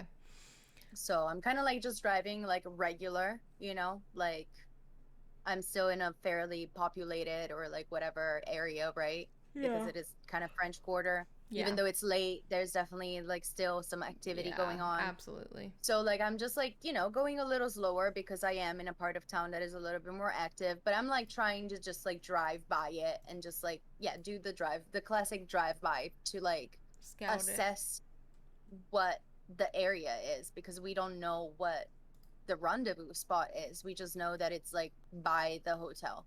Mm-hmm. Exactly. So as you're sort of like driving past and looking at all of the stuff, you can see like that the vans are parked on the street, like in the where all the cars sort of park in this area. And excuse me. There isn't anything that necessarily sticks out as like that's the spot. A lot of what's around here is there's bars. There is like a couple of really small little hotels where they have just like a few rooms, like 2-story, that like that one you guys went to a long time ago, like the first murder. Just like a really small little place with rooms to stay in. But you do see that there are a couple of like office building type looking spaces, that one of them has the lights on inside, and it looks like the type of business that should be closed at this hour, but there's lights on. So that sort of like sticks out as you're driving along looking at all of the stuff and all of the businesses along these streets. Okay. Well, that looks suspicious. Maybe they're in there. I mean, it could be. The thing is that this is a heavily populated area. It would be quite problematic for us to act in any way around these parts without creating some sort of Commotion. yeah. Yeah, we should probably be a little careful. They already know our faces. That Justin character from the hotel saw Max, but he doesn't necessarily know him, and we don't know if he is even in there. Maybe Max goes in first. They won't necessarily recognize him.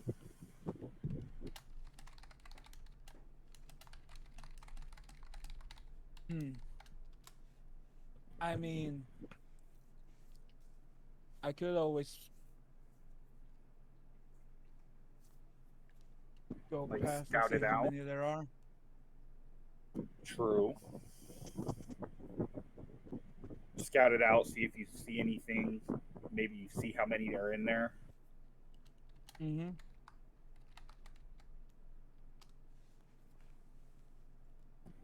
I think that's a good idea. Because Yeah, if we get there and they see us, they're going to recognize us immediately. Oh yeah, they have profiles on me and Sparta, so they definitely everybody that is there has definitely seen us before. We don't we can't just go out there and show our faces that easily. Unless we want to be noticed, then obviously. But doesn't seem they have many problems about attacking their own, so they probably wouldn't have any problems attacking us as well. True. Well, Max, you want to go give a look? I will do that. Sometimes I wish I had my cannons. It would be such an easy target. Max is gonna say, and he's gonna make himself way out. Yeah, no, I'm gonna turn the corner, like the other street. I'm gonna stop and then let Max out. And I am just going to like keep driving a little bit down and find another spot, but a little further out. Not too far, obviously. It's not that I'm going like 5 blocks down, but. Okay. Okay. So Max is headed in to the And at building. that point, Nyx is going to look at Sparta, and be like, in these moments, that's when a cell phone would have been perfect.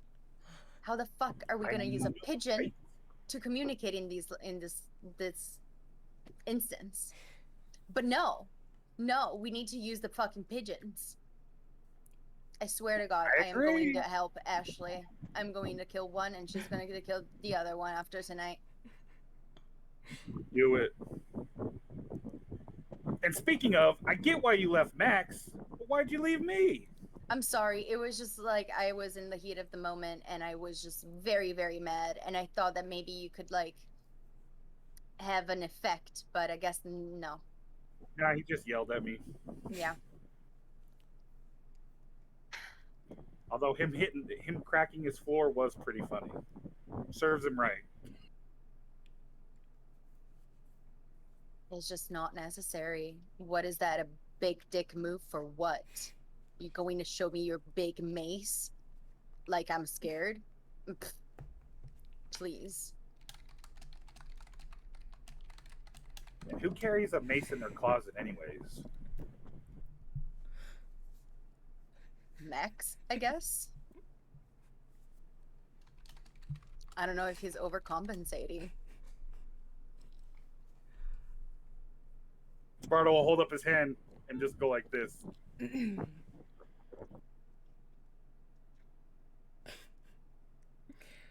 Okay. Well, that's happening.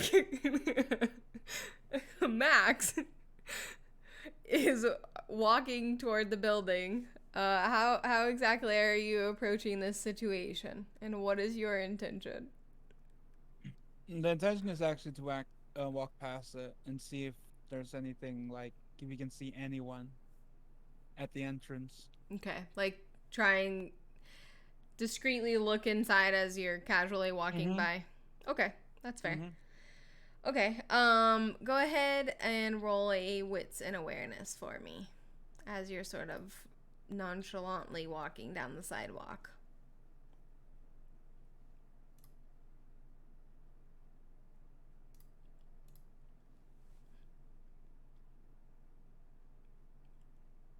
Two successes.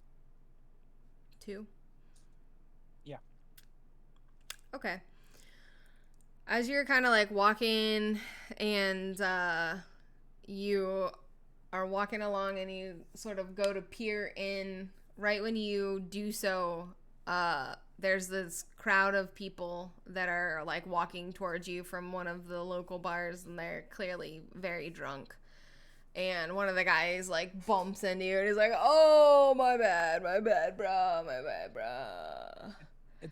And he's just okay. like kind of stumbling around, and it's like one of the friends that it seems more sober is like trying to like, "Oh, I'm sorry, God, let's go. And she like kind of grabs him, and you are sort of focused on this crowd of drunk people as you continue walking past, and you don't get a very good look inside to see who or what might be in there.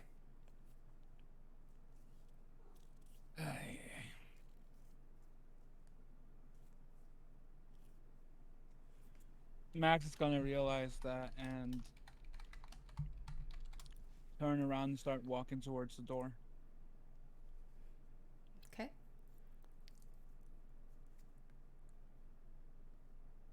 And he's gonna look and he's gonna act casually and walk inside.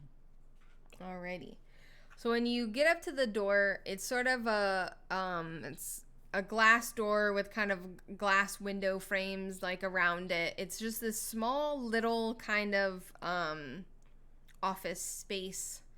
And it's the only business on like in this particular section, other than like the hotel that's a little bit few doors down, that seems to be open, and it's all like lit up and everything. There's no writing on the door or like any indication that this is like any sort of business or anything. There's no logos or anything like that. So you open the door, and there's like a little bell, and it kind of like jingles as you open the door and step inside. And when you step inside, you can hear like distant conversation. You can hear like just like murmur of voices that seem to be coming from inside. So there obviously seem to be people inside, but you can't see anybody at this particular moment. And one of the voices it is carrying, and it seems to be getting closer, like somebody's walking and talking as they heard like the jingle of the door. And a man appears there. Sort of like how this little space is set up is it looks like it should be some sort of like reception. There's like a little desk with like kind of a small tiny little waiting area, and then there's like a hallway that leads back, and there seems to be some type of room back there that these people are in. And the guy kind of like steps out from behind this area, and he's like mid-sentence talking to whoever's in the back. And then he kind of like stops, says he doesn't recognize you, and he's like, "Oh, can I help you, sir? Are you lost?" I'm sorry. I was walking around and I saw this building, and I was thinking of trying to talk to a manager or anyone who owns it, to perhaps buy it. He kind of like looks down at his watch. It's like 2 o'clock in the morning. And then he looks back up to you, and he's like, "It's a little strange time for business inquiries. What's your name?" And he's gonna like step a little bit closer to you. My name is Antoine. Okay, and you want to buy the building. Yeah, it's a very, very good location actually. Yeah, I mean, I guess some could argue that it is. Do you I mean, you own? I mean, you What kind of have business are you trying to open? I mean, it's like it's late, man. Like this is strange. Do you always do business this late? Well, I like to do business earlier, but I like to look at buildings in later to like get a proper feeling to the area, to what's around, what could work. Like for example, this building could potentially be a nice little deli, hamburger shop, or be turned into that. Because I mean, people are obviously coming out drunk around here, and drunk people, they seem to like to eat after they've been out drinking. I mean, yeah, I'm always I'm down for a good greasy burger when I'm drunk. So hey, I feel ya. Just I don't know. It's just a little weird, I guess. I mean, imagine this, right? Let me give you another. We have the hotel right there, and we have the bar there, right? You go out drinking, you have fun, but you're hungry, and you're sleeping at that motel. Okay. What's the first thing you would like to have close by? I mean, A I'm place on to the eat? same page as you. I Exactly, totally right? get it, bro. Like, yeah, turn this place into a burger shop. You could probably make lots of money right here next to all these drunk ass people. You know Indeed. what I prefer when I'm drunk though? Tacos. I mean, it could be Tacos just a, hit different when you're drunk. it I could mean, be am I tacos. right or am It I could, right? you're right. You're right. I mean, it could be anything, right? It could be. Envision this: a fast food shop that has everything for the Wow. night people, like hamburgers, tacos. Some people love Bagels? kebabs. Maybe even some dairy, What? some bagels. Okay, you lost me with that, but like milkshakes, it doesn't matter.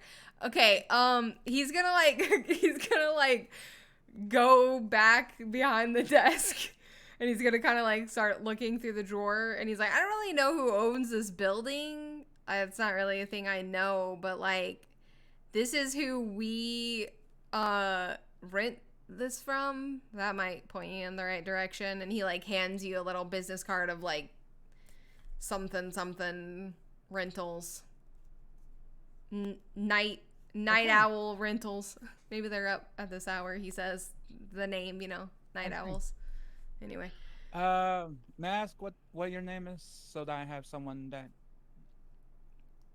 a name that the person that gave me the card, obviously, so I yeah, can say your name to this. you is this like are you hitting on me? My name's Christopher. I got like a weird vibe from you for a second there. You want my number too? Because I can give you my number, but that's up to you. But yeah, my name's Christopher. I see. Yeah. You Uh, seem very intrigued by that name. Do you really like the it, name Christopher? I mean, I didn't yes, really have a choice in the matter, but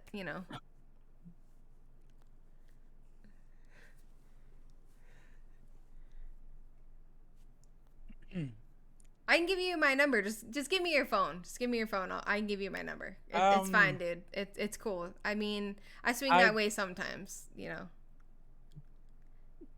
And he's like holding out his hand Max to like get Max your phone. Max is Max is gonna look him straight in the eyes and try to mesmerize him.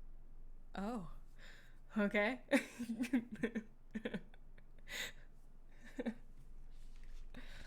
Okay. What exactly are you are intending to do here? Have him come with me. Oh. Don't have to ask me twice. He seems ready and willing, Max. Consent is important.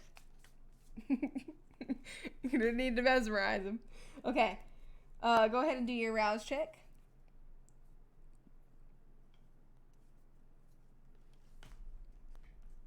Success.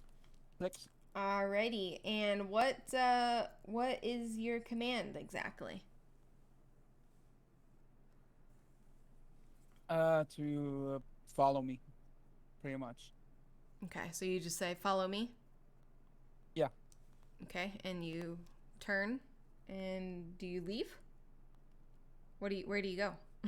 Where is he following you? We're gonna walk to the car. Okay. Okay, so Nix, you've parked somewhere on the street, I'm assuming you said? Okay. So you see Max step out of this business, and there is a man behind him. He's kind of dressed really casually and just looks like your average dude. He's got light hair. He sort of seems to be following Max. And they're now walking towards you. I'm gonna look at like Sparta and Well, I didn't expect this. Mm.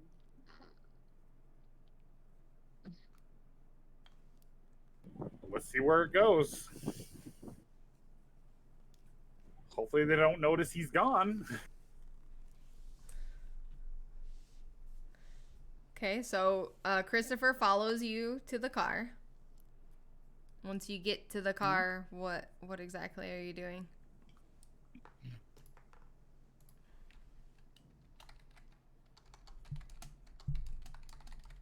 I need to wake up. Jesus fucking Christ.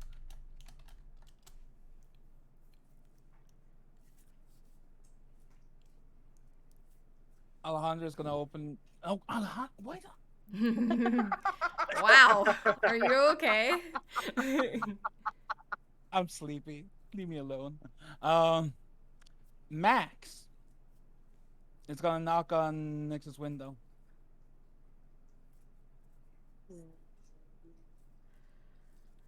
Yes. Have you met my friend Christopher? When you say that, he's gonna like see Nyx like sitting in the car with like Sparta.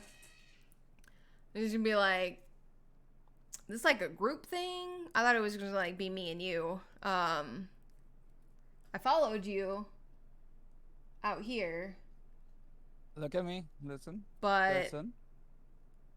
by the way, mesmerize works until the command is done. Over. Yeah. So he followed you, so he's not under mesmerize anymore. So he's just kind of confused, and he's like, "What are we doing?" And he just kind of like looks at Nyx, and then like looks at you, and he's like, "I mean, I guess I'm down, but this is getting a little weird. Like, you showed up saying you wanted to buy the building for like a restaurant something, and then I thought you were hitting on me, and then you told me to follow you, and now your friends are here. Like, are they gonna watch?" Nyx is visibly confused, and she's looking at Max and Sparta, and like you can visibly like see that she has no fucking idea what is happening.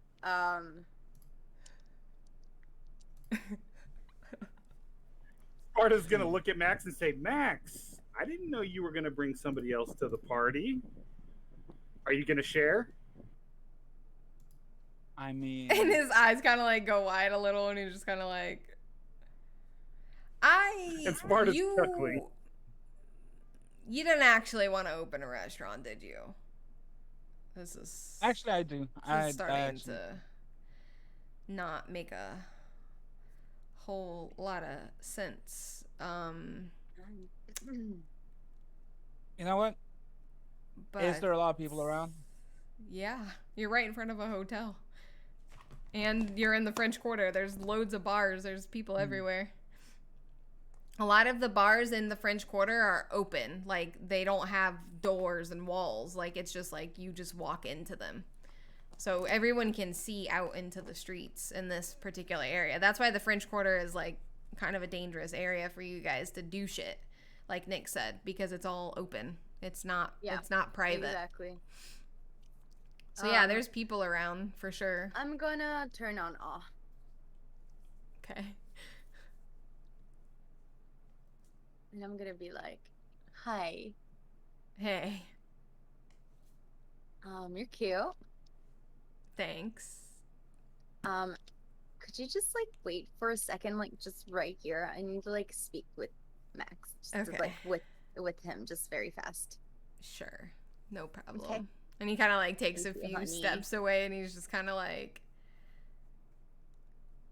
Okay. he's gonna got like get this out of the weird car. smile, but like She's gonna get out of the car. She's still gonna be around him so that like the awe effect's still there. mhm. But she's gonna like, put herself like further enough where if she's whispering to Max, like the He can't guy's hear. not gonna be able to hear. That's fair, yeah. And I'm gonna be like, "Max, what is the plan?" Because as we all learned, all these motherfuckers have trackers on. If another one disappears, They're probably going to what? do the same thing. Yeah. What are we doing with this? What we're gonna do the same thing we did with the other one, but we're not gonna take him with us. Remember how we got the information? Not a bad idea. If we do it really quick and he goes back in there, he might not be noticed that he was gone.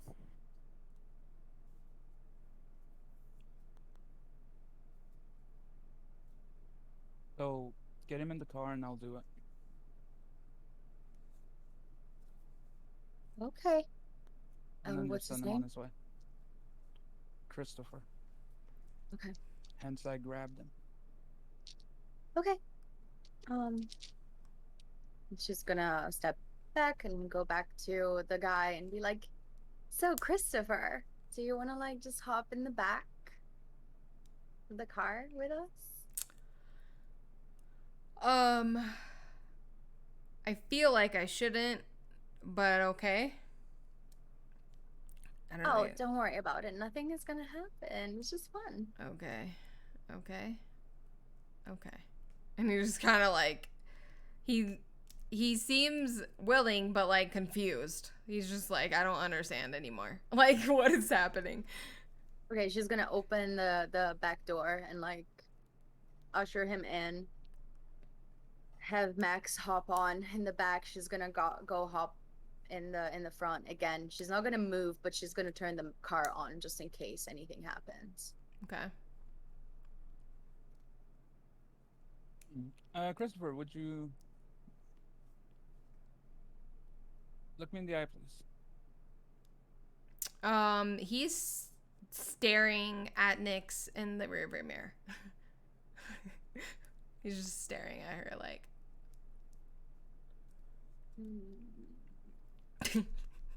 I'm gonna. Well, I mean, I'm just doing my own business. I'm minding my own business, so it's not that I'm like seeing that he's like creeping on me. He's just like, ooh la la. Why isn't she in the backseat with me? Ew. Ooh.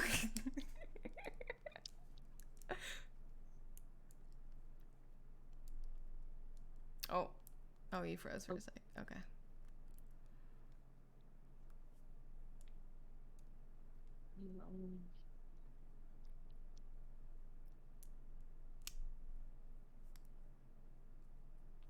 So are we going somewhere? Are we gonna do this here? How is this gonna work? This guy's kind of big, and he like points to Sparta. Sparta will say, "I don't bite unless you like that." I don't think I like that. It's fine. No, it's whatever. Yeah, no. I think Max wants to ask you a few questions, so you should answer him first. Okay. Max is gonna wait and see if he actually stares him in the eyes or not. I mean, he looks at you, but he's just kind of like, he's confused at this point. Everyone's just sitting silently in the car, and he's like, what are we doing? I know what I'm doing. Okay. Christopher. Yes. What? I'm gonna activate submerge directive. Okay, you don't activate it, but what are you trying to do? I want you go inside there, gather as much information of what is going on in there, and I want you to meet us tomorrow at 1 p.m. No, wow, that's too damn early. 1 a.m. at this and this location.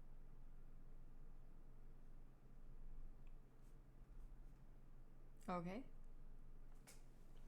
All the information that you can gather from the people inside that building. He just kind of like looks at you. Like,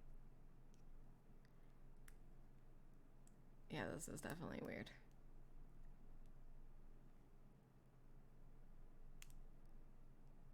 Anyways,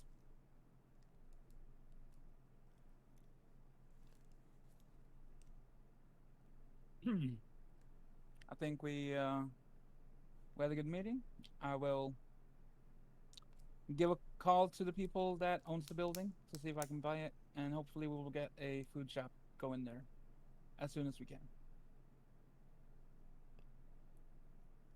Cool. with tacos. Okay.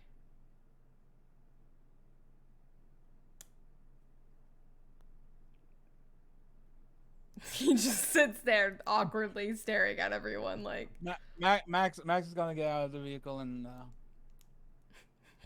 say I'll be in touch. Um, Nix is gonna be like, am I supposed to go?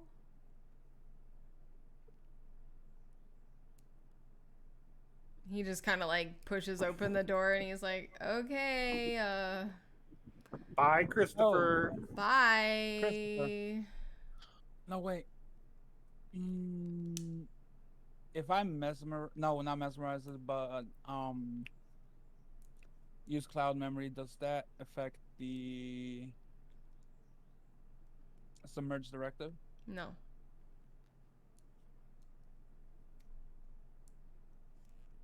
He's now walking down Oh, the sidewalk to go oh, back to the and thing. Oh, and Christopher. One more thing.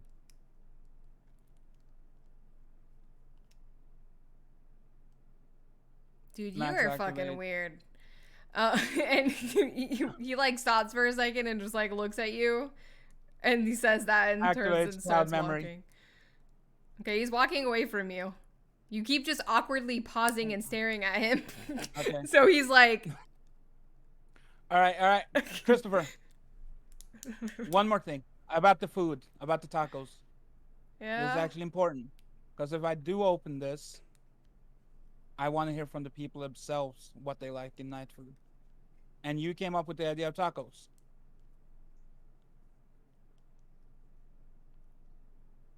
Soft. He's gonna use mesmerize. Yeah, I'm starting to get to that point of tiredness. Cloud memory on him now that he actually has his attention. Okay. And tell him to forget. Yeah. Okay, he's just like, I'm gonna go. And he just like turns around and walks away and goes back into the building.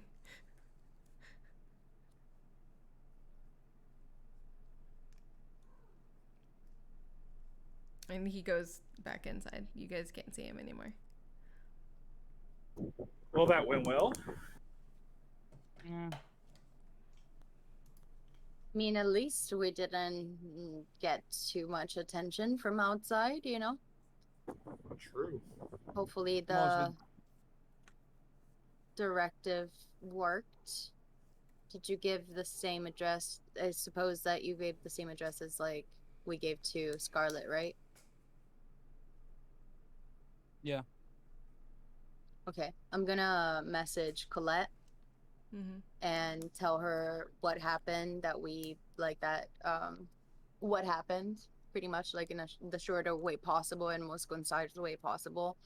And I'm gonna be like, so we have another appointment with somebody else, so if we can set up something like today and see if, you know, we can like weed them out like that, that would be probably something that we could work on now that we know that they're there.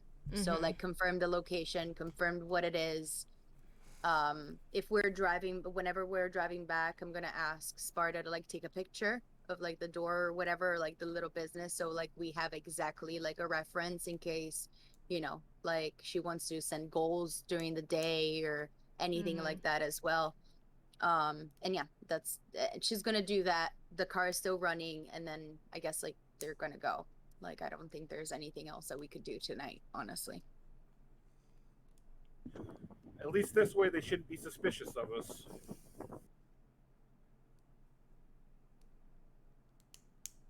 We might actually get some more information out of them. Yeah, the person didn't go too far. They just stepped out. Hopefully they just remember about the odd guy that wanted to buy the building, There not was the just car encounter. it was just him that was out. The other ones were inside. He was the only one that stepped out. Perfect. And he wasn't gone for very long, so shouldn't cause any problems.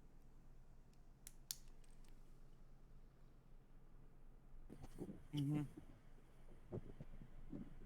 But I think that's pretty much all we can do tonight, unless you guys can think of any other leads.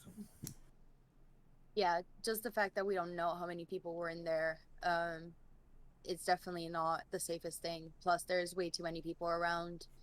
Bars are starting to close. People are starting to funnel out, going back to like hotels and stuff like that. We definitely don't want to be around here and create some commotion at this time of night, for sure. True. Should we go party? I mean, the night is still young. You can take me to the Elysium. Yeah, I need to get my Porsche anyway. Yeah, we're gonna drive back to the Elysium and like, yeah, take that picture of like the front of the business or whatever house or whatever office space, and then go back. Got duffel bags, everything. And as we go, I'm gonna look at Nix and say, I do miss tacos. That is one downside of this. Yeah, I do miss food. I'm not gonna lie. But I mean, blood tastes pretty delicious as well. It's definitely different. Maybe we should come up with something like a blood taco. There's got to be a way to make it work. Nix is not gonna say anything. She's just gonna shake her head and just be like, Ay. Okay, so you guys go back to the Elysium and go your separate ways and do whatever it is you're planning on doing for the rest of the night. Max is gonna have a conversation with Roman. Okay. you know, I'm gonna go grab the keys from Roman and drop the SUV, and then I'm gonna go with Sparta. Party! I'm just gonna go to my club. Okay. Okay, what conversation would you like to have with Roman? I say, Roman, how are we doing this evening? Oh, I'm okay.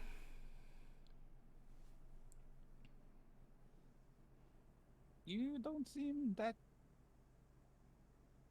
chirpy as you normally would.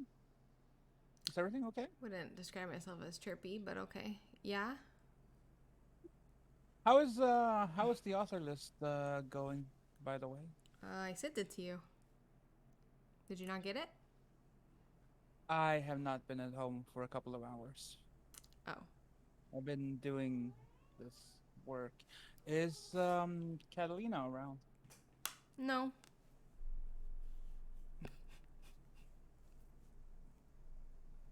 Okay. If we can leave her a message. Of course. If she has time tomorrow, I would wish to speak to her. Okay. All right. Thank you very much, Roman. I will take a look at the list and I will start planning. Okay. Shame, Sounds good. Shame you work here. Shame you work here. That's I not a would shame love at to all. have It's you an honor.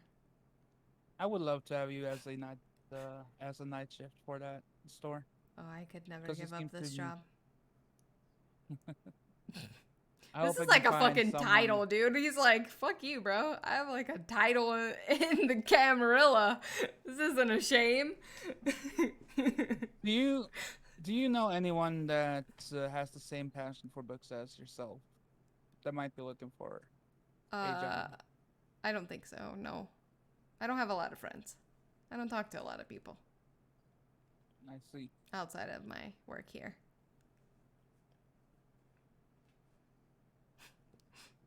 All right. Well, if you can leave Prince Catalina that message, Highly appreciated. I will make my way back because I have some floors to fix. Okay, have a good night. You too. So Max is gonna make his way back to his place. Alrighty. Okay, that's where we're going to end today's episode. Max fixing the floors and Sparta and Nick's partying at the club. Whoop whoop. Yep. Whoop whoop. And Party. yeah, definitely. I'm gonna definitely message Ashley at a certain point when we're at the club and be like, so question mark. Okay, that's fair.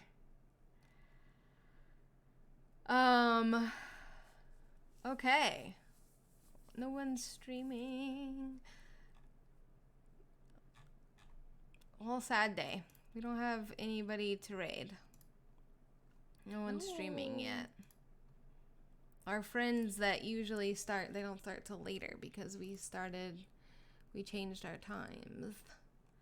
We changed our times. We need to see, like, we need to talk to Vancouver by night. They have like a huge list. Maybe List of there's like a people. channel that we don't Know about. have, like a missing link. Well, I'm looking through like tabletop because sometimes people put their category as tabletop, but these all don't look like they're related to.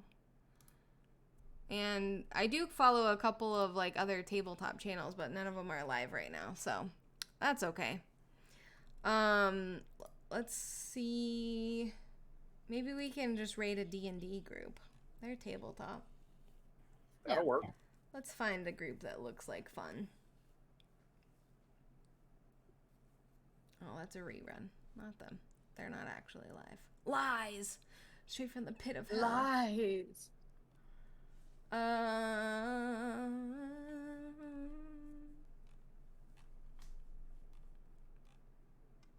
Yeah, there's like a few Portuguese people here. So interesting. What are these people doing? The Road Unknown. These people look cool. Let's do these people. Oh, it looks like they're in New Zealand. We have lots of New Zealand friends. Okay. The Road Unknown. So,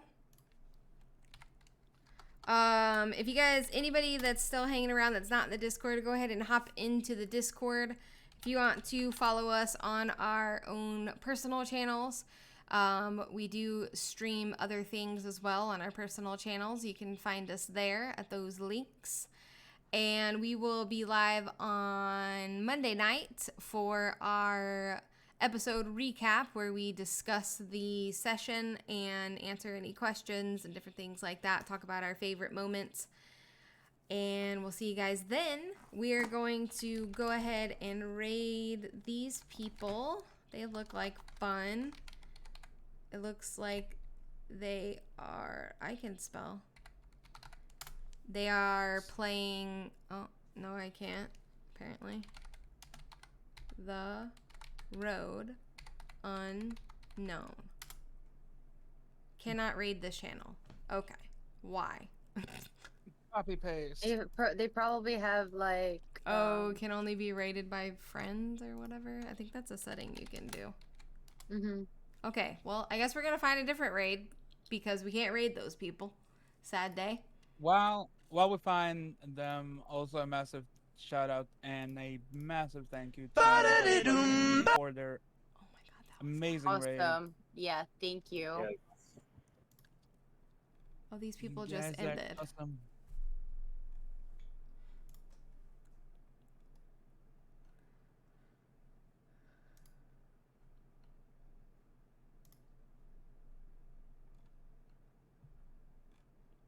To Devil's Luck Gaming.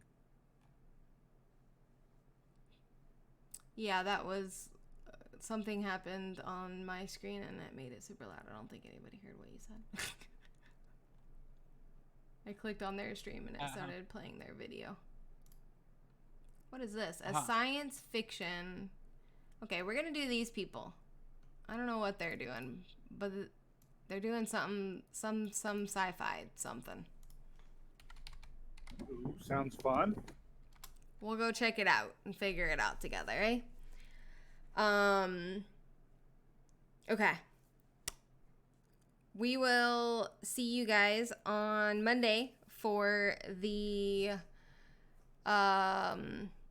podcast, and then we'll be live again next week for episode 3. Thank you, everybody, for coming. Yes, thank you guys for hanging out with us today. Thank you for all the follows, the raids, and all that good stuff. And we'll see you guys then. Let's go say hello to these new people. All right, see you guys there. Bye. Bye, guys. Adios. Bye.